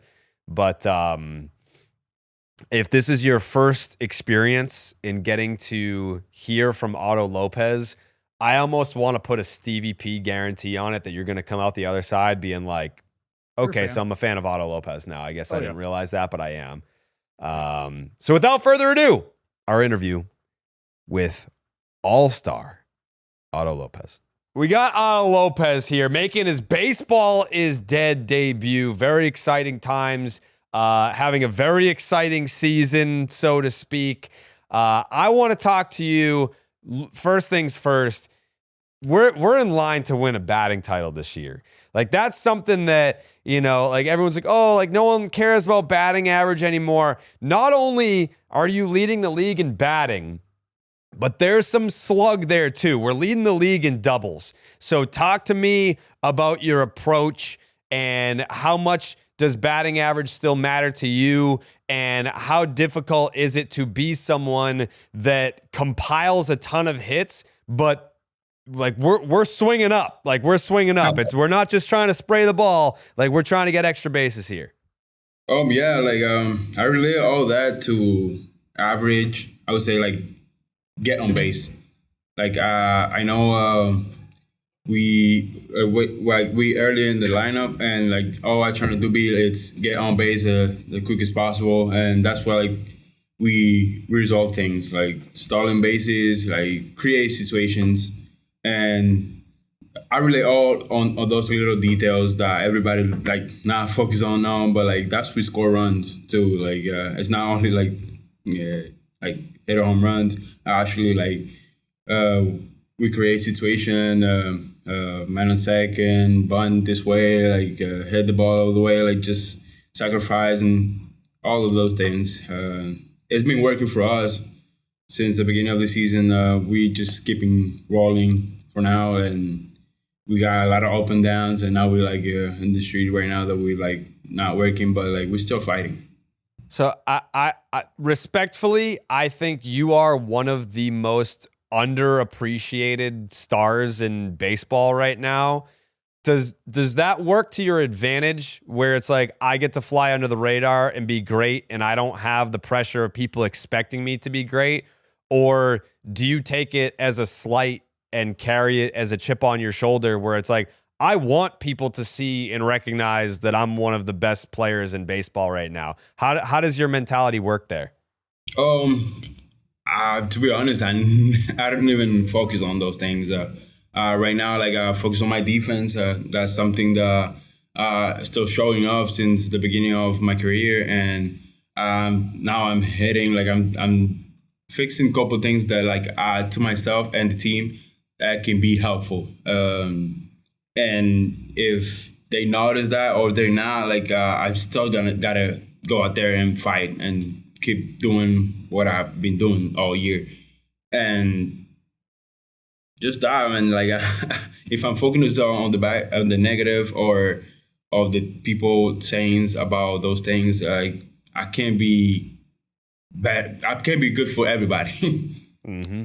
Dude, I tell you, we do a segment called "Blowing This Guy's Horn," and that's where we give you love, brother. We give you love. And very early on in the season, I was blowing your horn. I was blowing Xavier Edwards' horn. I was blowing all the horns. Mm-hmm. And then you guys roll into town in Sacramento against my A's, and you went off, hit over 500, couple of homers. I mean, you were all over the place. You were all over the place. Do you have somebody whose game that you have tried to copy, maybe somebody that you grew up watching? Because as impactful of a player as you are, it's not just the power that you have. I mean, it's not that you're a 40 home run hitter, but you are somebody who can drive the ball when you're ahead in the count. You're somebody who can move the ball all around the diamond. You play great defense. And I mean, there's been so many guys from Santo Domingo that are just absolute ballers. So I want to know if there's somebody that you model your game after.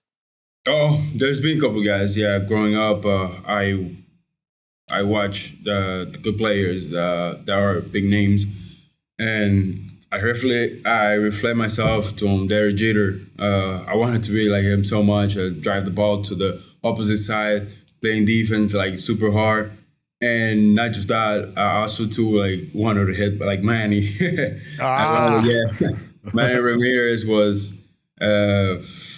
I would say one of the best righty hitter that I've been seen, and like I just wanted to copy like how he just hunt on one pitch and stay with that all the whole at bat, and that's something that I hear from everybody. Like when you got like a big name guy pitching, they have 2 or 3 good pitch that they dominate all the time. So just hunt the pitch that like if he miss on this spot, like I can be doing damage. Like I focus on those little things too. Like growing up, those were my hero. Same. Love it. Besides Jeter, but yeah, Manny for sure.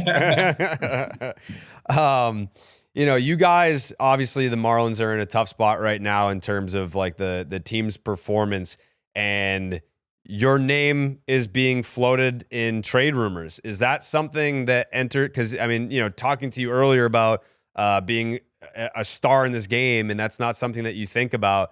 Do you hear your name come up in trade rumors? Is that something that you allow to enter your mind, or is that something that I just show up, I put in the work, I play the game, and I'm not thinking about that stuff? Yeah, more. I'm not really thinking about it. What's happening on the social media or what people saying about trade deadline. Like I still got to be focused, come out here and fight out there. Like right now, like my own focus is right now, like it's win a game after other. Like we come and we know like right now we'll be struggling, but we have a chance. Like we have the opportunity of getting up a 500, and we do like it was just us playing. And right now, like I'm focused on or my team. Like right now, like I'm not focused on all the everything's happening right now, and like I just want to help the others too, like my teammates. Like if I got something that I can help them, same like they always been doing. Like I see things and I ask of what did they do to be this good. Like I say Xavier, Stowers, like those are guys that everybody don't speak about them, and I go to them and I ask her how they doing. So I keep getting some good back stuff from them. Good feedback. Yeah. And so that leads me to asking this, because one of my favorite things to do is go down and watch you guys take ground balls before the game. And I can go down there and I watch you guys work every day. And you are very fun to watch take ground balls. I thoroughly enjoy it. Would you consider yourself a leader in that clubhouse? And if so, do you think you lead maybe from a vocal perspective, or do you think you lead more by just trying to go out and do your work the right way and be the hard worker that you are?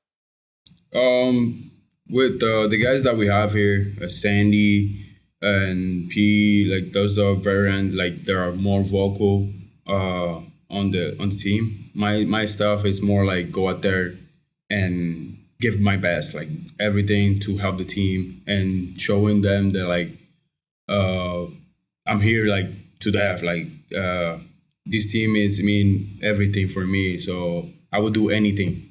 So they already known by me showing those things, and they like give me feedbacks a lot, and I even like on the field like help the others, like see my third base, even Xavier, Sanoja, all those guys, like the play around me, like knowing about how many years I have played and know the hitters. Like we communicate a lot about those things and how to help each other. Like, look, move this way.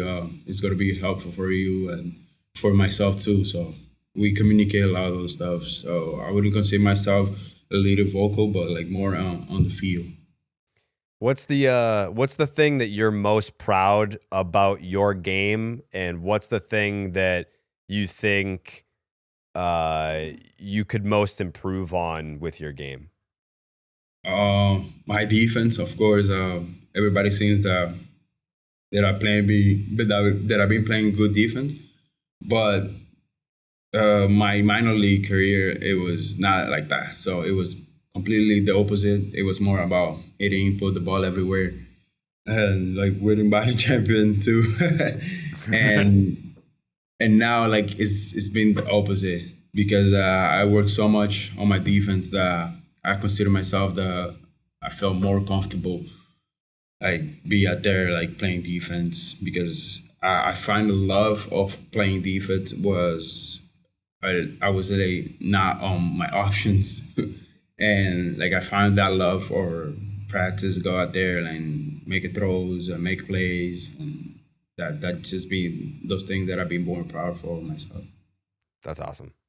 Have you always dominated, like from a little kid, from little league, working your way up and getting to professional baseball? We interviewed a guy, I don't know if you know who this is. His name is Rick Ankiel, and he used to be a pitcher in the big leagues.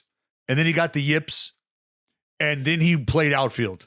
And he was a baller, Otto, a baller. His senior year in high school, this dude threw 9 no-hitters. 9 no-hitters his senior year in high school. So not like that, but I wouldn't consider that I threw no-hitters. But yeah, I was a pitcher growing up. I was a pitcher hitting for, like, I was hitting like Ohtani when I was a kid. Sure. And yeah, I remember they used my arms so much when I was young, and I think that's one of the part that I relate to. Like that's why I can get like a good arm right now. Mm-hmm. But yeah, like it all became from good pitching. I was good, but not that good. Not 9 games. What was your best? What was your best game? Your best game as a kid, whether it was little league, going into high school, whatever. What was? Can you think like this was my best performance? Well, it was literally I pitched at that time. It was 7th inning only. I pitched the whole game, and I went 4 for 4 with the bomb, and it was impressive. Like my parents. With all our jumping, and I was like, "Oh my God, he can be a big leaguer." You look, that's why. But yeah, it was in Montreal too. Like we got like a month league. It was just in summertime, and on that moment, it was I didn't expect to like play in the organized team. Like I was in the art. In the art, I never played baseball. It was more like street and all around. Oh, wow. Yeah. Jay. Yeah, actually, I'm glad you took it there because that was going to be where my question went. You played, your first exposure to baseball was in the Dominican Republic. You got to play organized ball, at least based on what I read, in Montreal for the first time. Yep, you played your first exposure to baseball in the Dominican was, and this is crazy. Tell me if I'm wrong, please, but you guys used a cup of water thrown around the streets in place of a baseball? Oh, yeah. Vitilla, we call Vitilla. And we play a lot, man. I would say because I remember my grandma just go grab me because she wanted me to eat because I was standing the whole day playing those things and in the street. Like even like we create balls by anything. We like put our whole socks together and tape it out, and we play like with those with this regular stick, like broomstick. And like that's where we find out. Like that's where I started, I would say, playing baseball in Dominican. When I went to Montreal, like it was a whole complete change. I like playing a uniform. I was like 10 years old. That was my first like couple games. I was at 10. Oh wow. Yeah. That's awesome. Tate. Yeah. So Otto, you've been playing through a right ring finger injury, and you had a comment to the media that they'd have to kill you to take you off the field, essentially, at this point in time. Yeah. You're not going to come off. Where does that mentality come from? Do you feel like it's the kind of injury, if things were different, maybe, you guys weren't on a losing streak, things were easier, you could take a breather, you would? Or is this just how you are? It doesn't matter. I'm going to be on the field if I can. Oh yeah, that's how I am. I became that I would say tough player when I first got the chance to be in the big leagues. Even like right before that, like I got a couple injuries that I would say that I was covering up because I just wanted to play, just be out there every day. That's why I feel my joy. Like that's how I describe myself more, like being on the field, like being out because I would say little things. Like I can just make an adjustment on, and that's where like not gonna be agree because if I can play with a little thing or not, I'll be telling myself like, hey man, like every day, like why you just can not be out there and be with your teammates, just helping them. Like if they cut my finger, maybe that would be another story. But speaking of adjustments as a whole, last year you hit 197 against lefties. You're leading Major League Baseball with a 400 batting average against them this year. Was there something that changed over the offseason? I know someone like Wilyer Abreu who's talked about, taking pitching machines and giving them more of that lefty angle to figure it out. Was that an offseason goal of yours, or is it just simply things clicking and that's part of the success? Oh, I would say more things that clip in the spring training. I know they have the things to work on in the off season, but going to spring training, like facing more lefties too, it was more like okay, but we really need to work on these things. And like I tell the coaches here, we need to figure out what to do with those little stuff because this is very important for me because when we got the lefties, that's where we get more chances. A lot of righties says that they love lefties more, but I would say the opposite because the righties angle for me, that's what I've been facing more in the big leagues and even everywhere. And like I make a couple of adjustments of move the machine out, like playing around with Trichet and all the stuff, and it has been a good year looking for lefties now. That's good. Do you have a favorite? You can't pick Miami. Favorite ballpark to hit in, least favorite ballpark to hit in? Oof, I have a couple of good ballpark that I love to hit. Colorado that's one of them, of course. I bet. That's I think one of a lot of people's, and I don't know, like it's just the ball flying, and even you can see better, like I heard of speed, the rotation of the pitchers are not the same because the elevation. The elevation. Yep. But I didn't know that until like the last time we went. But yeah, I have a great time. The least favorite, I can't say. I don't know which one would it would tell before, but like I don't know. I couldn't say it right now. Which one is the least favorite? Because I like them both. You like to hit everywhere. Yeah. Yeah. Whatever they give me the chance of. No doubt. What is your there's so much information today, like whether it's from the pitching perspective, you're talking about, pitcher's spin not being the same at elevation. What is your favorite piece of, or what is your favorite tool when it comes to hitting that you think has helped take your game to the next level? Because you talked about the trajectory and how that can help you just get a look at release point and get you used to and get you familiar with guys' stuff. But is there something, let's ask this. Take us through your pregame cage routine. What does Otto Lopez do pregame to get himself ready? Is it tee work? Is it flips? Is it front toss? And then live, is it traject? If you're at home, what do you do to get ready? I remember that question from a lot of people when I was now in the All-Star game. it was funny because everybody's different routines and stuff, and they're looking at mine and they're like, "What? You don't take no tee, no flip, you go straight to machine?" And yeah, like I go straight to machine. Really? Yeah, straight to machine angles. I put myself close to the screen, the screen on my back, and I just trying to like see the ball short and drive the ball to the opposite side, and then I switch the side. I go on the home plate and put the machine the lefty side and see angles going at me and trying to shoot the ball like middle or back to the screen. My coach hates that because I've been hitting him so much. But just all that stuff, and then I work on spin. Depends on who's pitching. Like I go for his best pitch. I don't know the pitches that he strike the most, and look for a hunt for a zone where just I can go damage on, not trying to go chase their goal. Yeah. What would you rather know? Would you rather know what pitch is coming, or would you rather know location? I'd rather know location because know about the pitches coming, and I'm gonna be selfish and I want to do so much damage that at the end of the day I'm not gonna do nothing.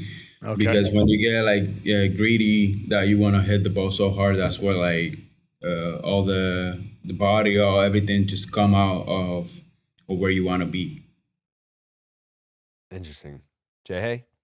I'm just fascinated by your path to the big leagues and the level of resilience that you had to show to get to where you're at. Like I don't know the exact number, but there are not many people who were named All-Stars this year who were, waived, designated, whatever we want to say, both things in this case. Like, were you ever discouraged? Were you ever distraught at your path to the big leagues? Or was it always, I am absolutely going to make the major leagues and I'm going to be an all-star when I get there? It's just a matter of time. To be honest, nah. Like, I got so many up and downs during my careers that it was like a couple times that they were telling me like, "Hey, you going up to the big league?" I was like, "Okay, let's go." Like I was not excited enough because, of course, the opportunity they were like not good at that time because they have their lineup set all the time, and I didn't have much opportunity. But I never like doubt myself. I always go to the cage during I was on the bench or not. Like I was like trying to get ready since the first inning, just in case whatever happened. I just get my opportunity from the now. Like I will be only have one opportunity, and that's what been happening. Like during my career, like every time I had an opportunity, since they called up, I take advantage of it, and I be just trying to do something so they can see it that I just want to be in this level. And it was tough. It was tough path of my career, like because I obviously doubted myself because when I got DFA twice, I would say when I got DFA the last time, I was like, oh my god. I called my family, and it was more like, hey, I don't know, like I might gotta find a job somewhere else because and this gonna be hard. And I remember my wife and my parents too, they were on me like, if you get an opportunity, this is gonna be your last. You gotta take advantage. That's why like all my mentality, I would say, just switched off. Like I will play through anything, and it has been work a lot of my mentality as I've grown up so much. Give me your top 4 Dominican players of all time. Oof. That's tough. All time. Of all time. I put Manny because that's one of the one I've been watching. Yep. Vladimir Guerrero, sir. Mm-hmm. Yep. Pitching side, Pedro Martini. I can't. Hey, no argue. Huge, yeah. And other one, I have Stop it, Jared. Stop it. You're missing a big one. Stop it, Jared. Albert Pujols, that's my guy. That's and hard. you can't argue it. Yeah, That's hard to argue to that, say yeah. something too. Who I missed on this list? Big Papi. Big Papi, but that's the thing. Pujols. He kind of cooked. He kind of cooked. Pujols hit more homers. That's fair. You see, Big Papi crossed my mind like right there. Like, okay, but what? I think I missed someone. Like, that's so tough. That's what makes it tough. If it was a list of 5, then Papi's on the list. Papi's on the list. Adrian Beltres. You see, like this. Yes. Well, that's why I asked you earlier, like who was guys you watched, because Beltre, I mean, that dude is nasty. That's who I played against. There's and so much, he may have done some damage. Yeah, that's fair. That's fair.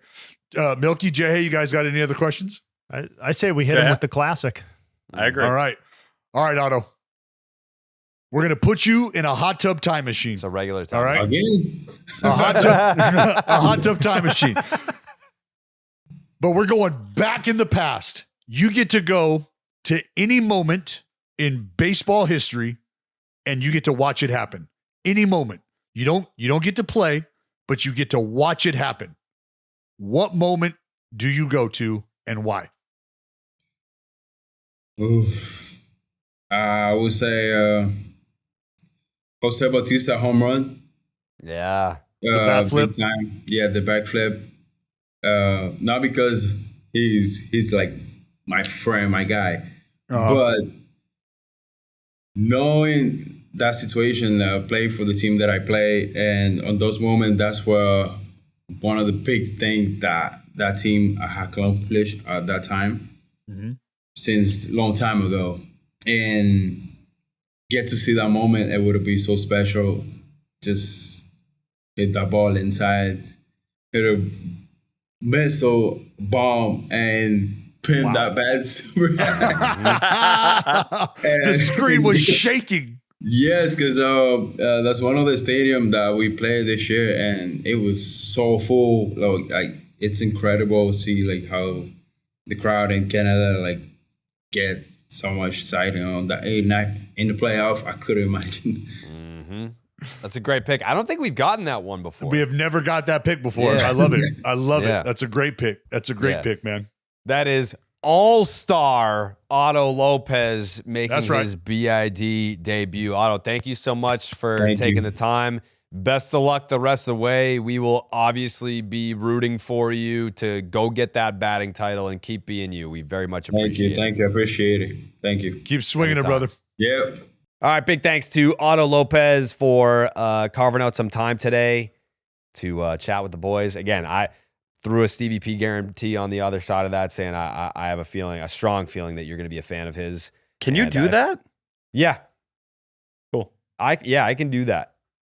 Yeah. I don't think you can, but I can. I call it a big T guarantee. But you're not big anymore. You're a little skinny little bitch now. Hey, yeah. I'm big where it matters. In your heart. Precisely. Yep. Like you have an enlarged aorta, or? I think I do have some heart enlargement issues. I do think I am a candidate for that, unfortunately. Yeah. Working on that. My heart is large for baseball lifestyle. Yeah, so the whole, T's repping the BL 101. Dallas repping the BL 101. Yeah, it's a movement. Me and T were dressed to the nines Friday night at Fenway Park, both wearing baseball lifestyle. You see people walking around the concourse and in the bleachers, they're wearing baseball lifestyle. Basically, if you're not wearing it, you're kind of an asshole. You're certainly if you're a a loser. baseball fan. Yeah, you're certainly. Yeah, I don't know about asshole, but definitively, you're a loser. Yeah, that's my opinion. That's not the opinion of the companies. My opinions are my own. They do drops every single Friday. They come out at 1 p.m. Eastern. So get them while the getting's good, because when they run out, you're shit out of luck, brother. They're not going to sell them to you after that, because they don't exist. They're gone. Poof. Into the Baseball 101 ether. And if you use the promo code BID, you're going to get 20% off your first order. BL101.com. They've got the shirts. They've got the hoodies. That's a short sleeve hoodie tee. Yeah. Oh yeah. I got to show the muscles off. Yeah. Are you working out like that? No. No. Treadmill okay. only. I think that'll be a winter series brought to you by Baseball Lifestyle, where me and T, like, I show T how to be like a real man, not just one of those like cardio bunnies. That's going to be behind the subscriber paywall, right? Yeah. You showing him how to become a real man.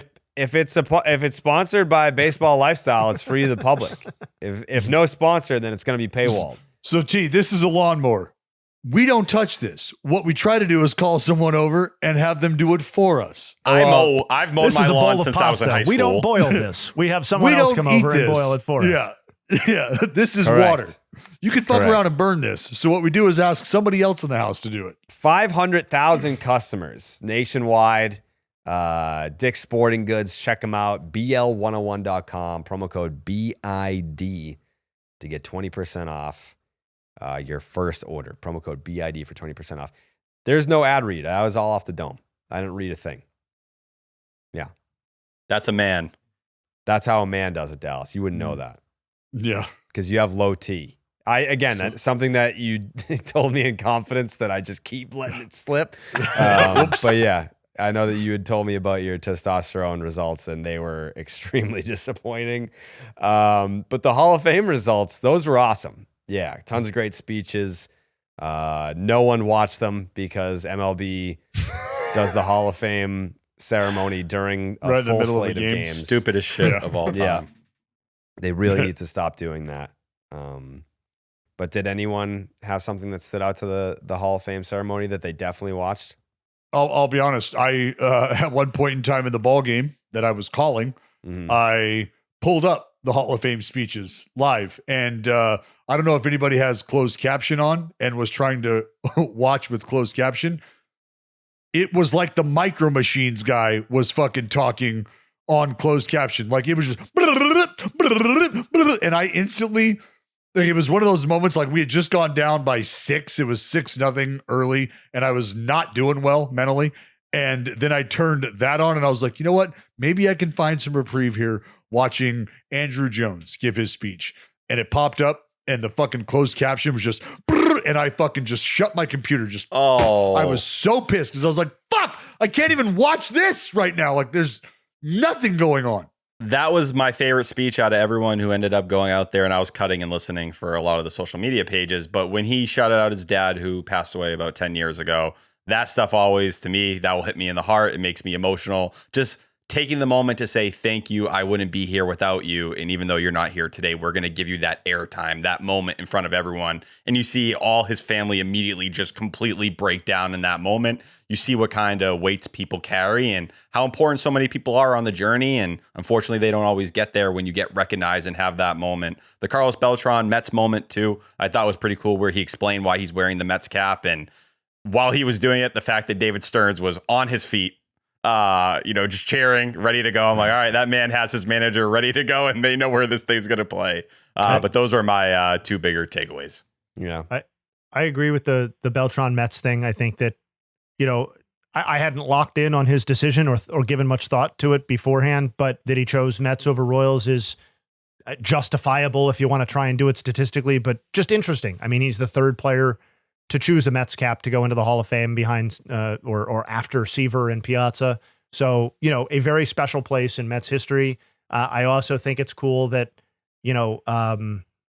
just the thread of Carlos Beltran in terms of transactions continues to have a central impact on the NL East and baseball overall, given that he was traded for Zach Wheeler, and that's how Zach Wheeler ended up on the Mets. From the Jeff Kent perspective, and I just loved Carlos Beltran as a player. He's one of the first players whose entire career, start to finish, debut to the end, that I remember. He was a part of MVP baseball, was an awesome player to have in that game, in my opinion. He was a classic, does everything at an incredibly high level, but maybe doesn't do any one thing at an A+ level. So he spent a decent chunk. It sounds hard to believe now because we all know how good he is. There was a large chunk of Carlos Beltran's career where he was seriously underappreciated, and would he make the Hall of Fame was a very open question, even while it was statistically kind of in the bag. And then from the Jeff Kent perspective, I am not a ardent supporter of Jeff Kent's candidacy. I don't feel particularly passionately about it, but what I do feel good about, at least, is that second baseman got an additional representation into the Hall of Fame, because for whatever reason, and it's probably its own podcast or blog post perhaps, but second baseman is criminally underrated in the Hall of Fame, and we have had a very hard time getting Hall of Fame worthy second baseman into the Hall. And that's not necessarily changing in the present era, because most of the best second basemen from the era that is really truly eligible right now are not getting the love that they would have otherwise received for various reasons. Pedroia, Utley, Cano, to name three. So that Jeff Kent gets in and gives us a second baseman, I think is good for representation and balance and a portrayal of the way that the game is played. So those are my Hall of Fame thoughts. 1021 OPS.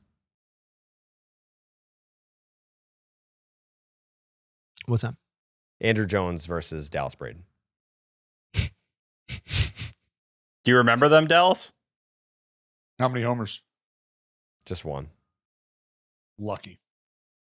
Picked off? It's probably like White Sox Andrew Jones too. Yeah. Come on. Yeah, wasn't Rangers even Andrew good Jones. Andrew Jones. Anyways, Justin Havens, do you have any delicious, award-winning, luxurious nugs? Oh God, I do. And I will say, not to blow my own horn, but today's Monday Nuggets breakfast was particularly luxurious, if you're into that sort of thing. I love that. So yeah, so if you're into luxurious nugs, Lux Nugs as we call them on the block, be sure to check out the BID Patreon. Little taste of what's going on there. Dylan Cease, we talked about him. Dozen strikeouts, only one hit. He became just the third visiting pitcher in the history of Fenway Park to deliver a shutout with no more than one hit allowed and at least 12 strikeouts, joining Jim Bunning in 1958 and Mike Mussina from September of 2001. The Miz, it was a weekend of incredible pitching is the headliner, namely. Miz had another start of 12 or more strikeouts and 0 walks. He joins Jose Fernandez, Mark Pryor, Doc Gooden, Larry Durker, and Gary Nolan as the only pitchers to have multiple such starts in their age 24 season or younger in MLB history. From the position player side, I just love updating the ongoing Pete Crow Armstrong nug that takes us back to May 30th, which is the beginning of the real hot streak that has persisted to this day. He's now hitting 366, 468, 754. That's a 1.222 OPS with 17 homers, 14 stolen bases, 39 runs, and 36 RBI in 220 plate appearances.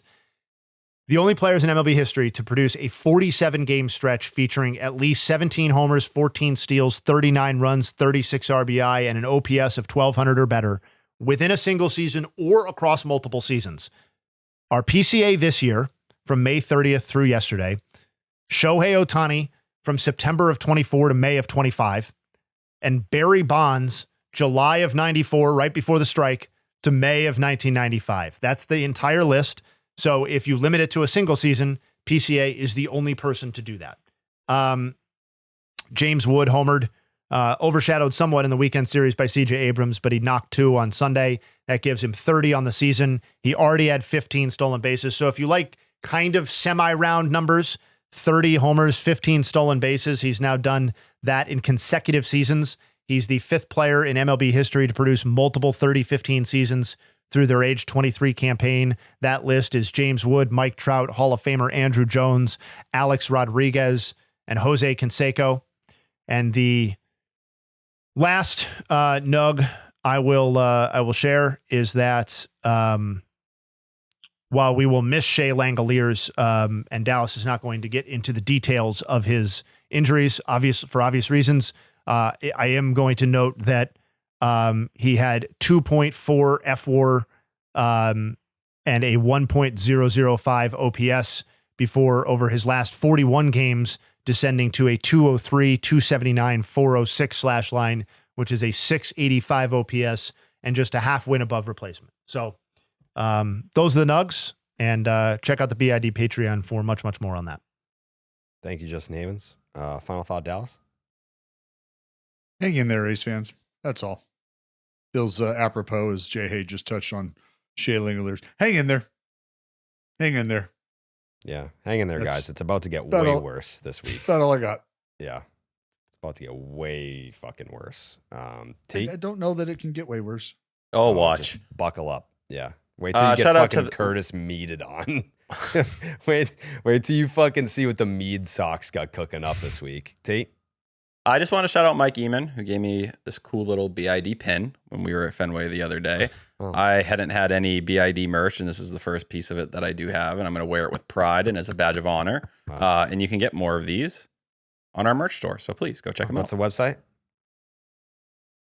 Go check them out on the merch store. What's the link? Baseballisdead.com. That's right. Thank you. Thank you. Just making sure you know it. Oh, I know it. You better.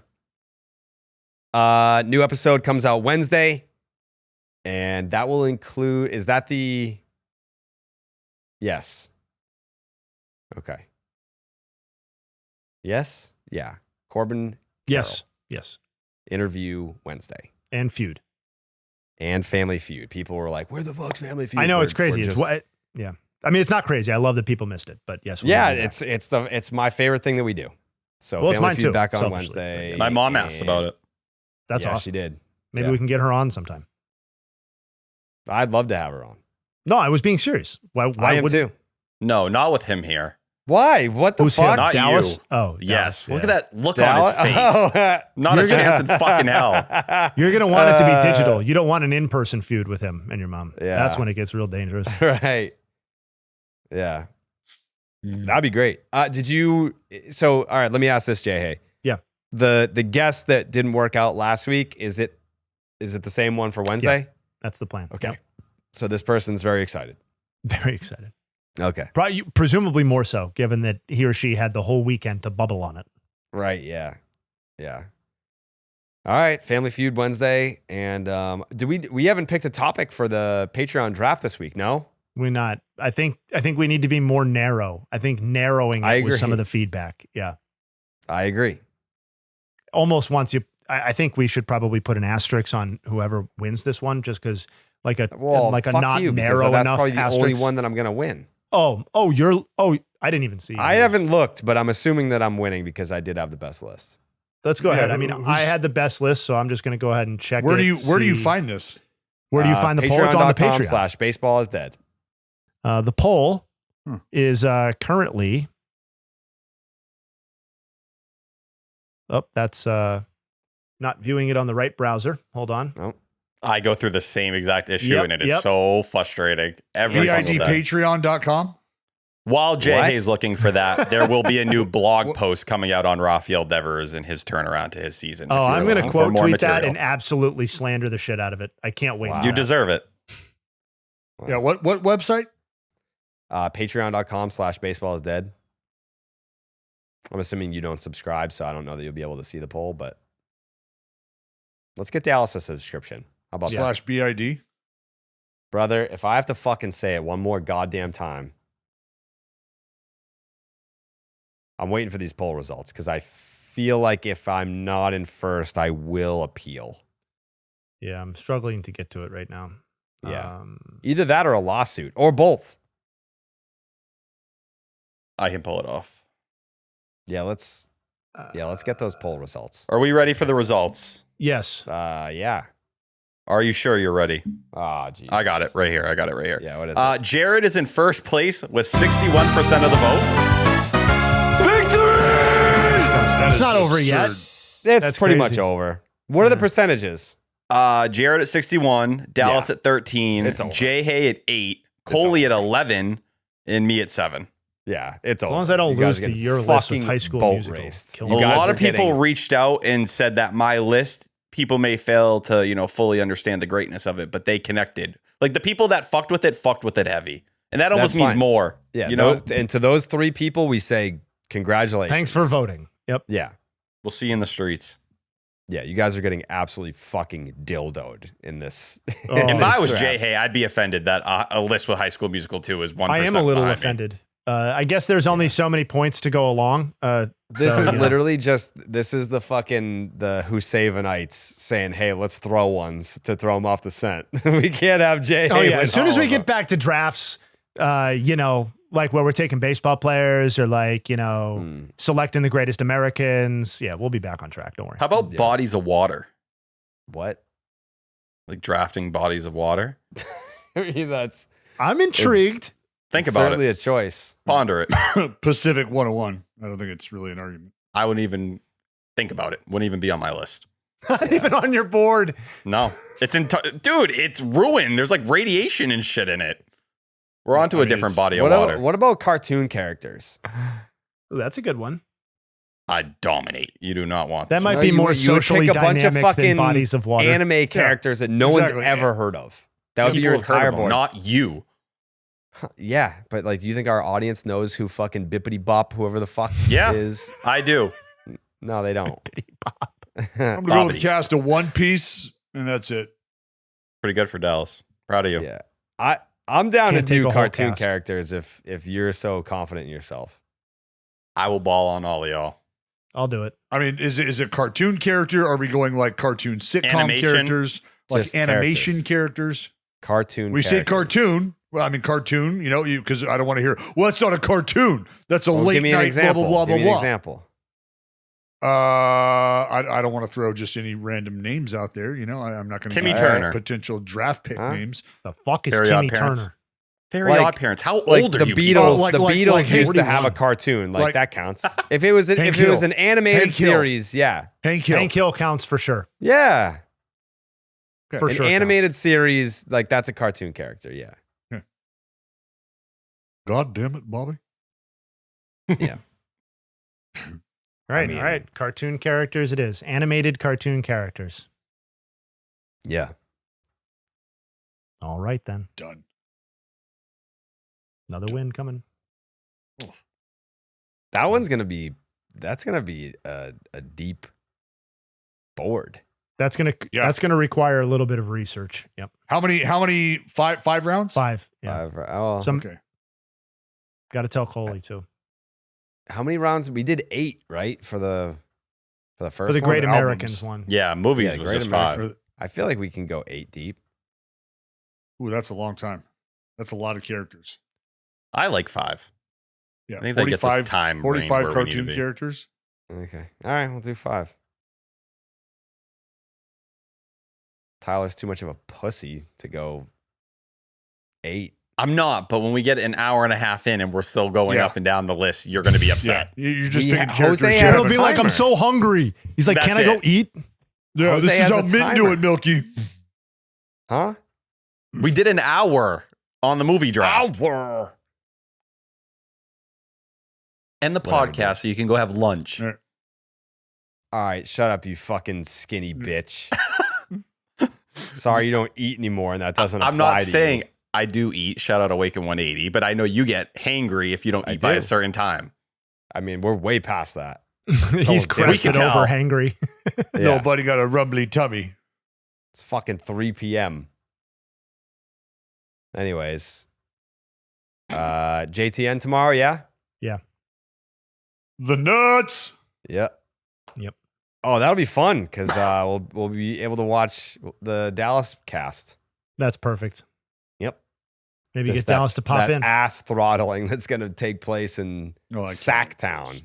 I can't wait. Yeah. All right. We'll see you tomorrow night for Just the Nuts. Wow.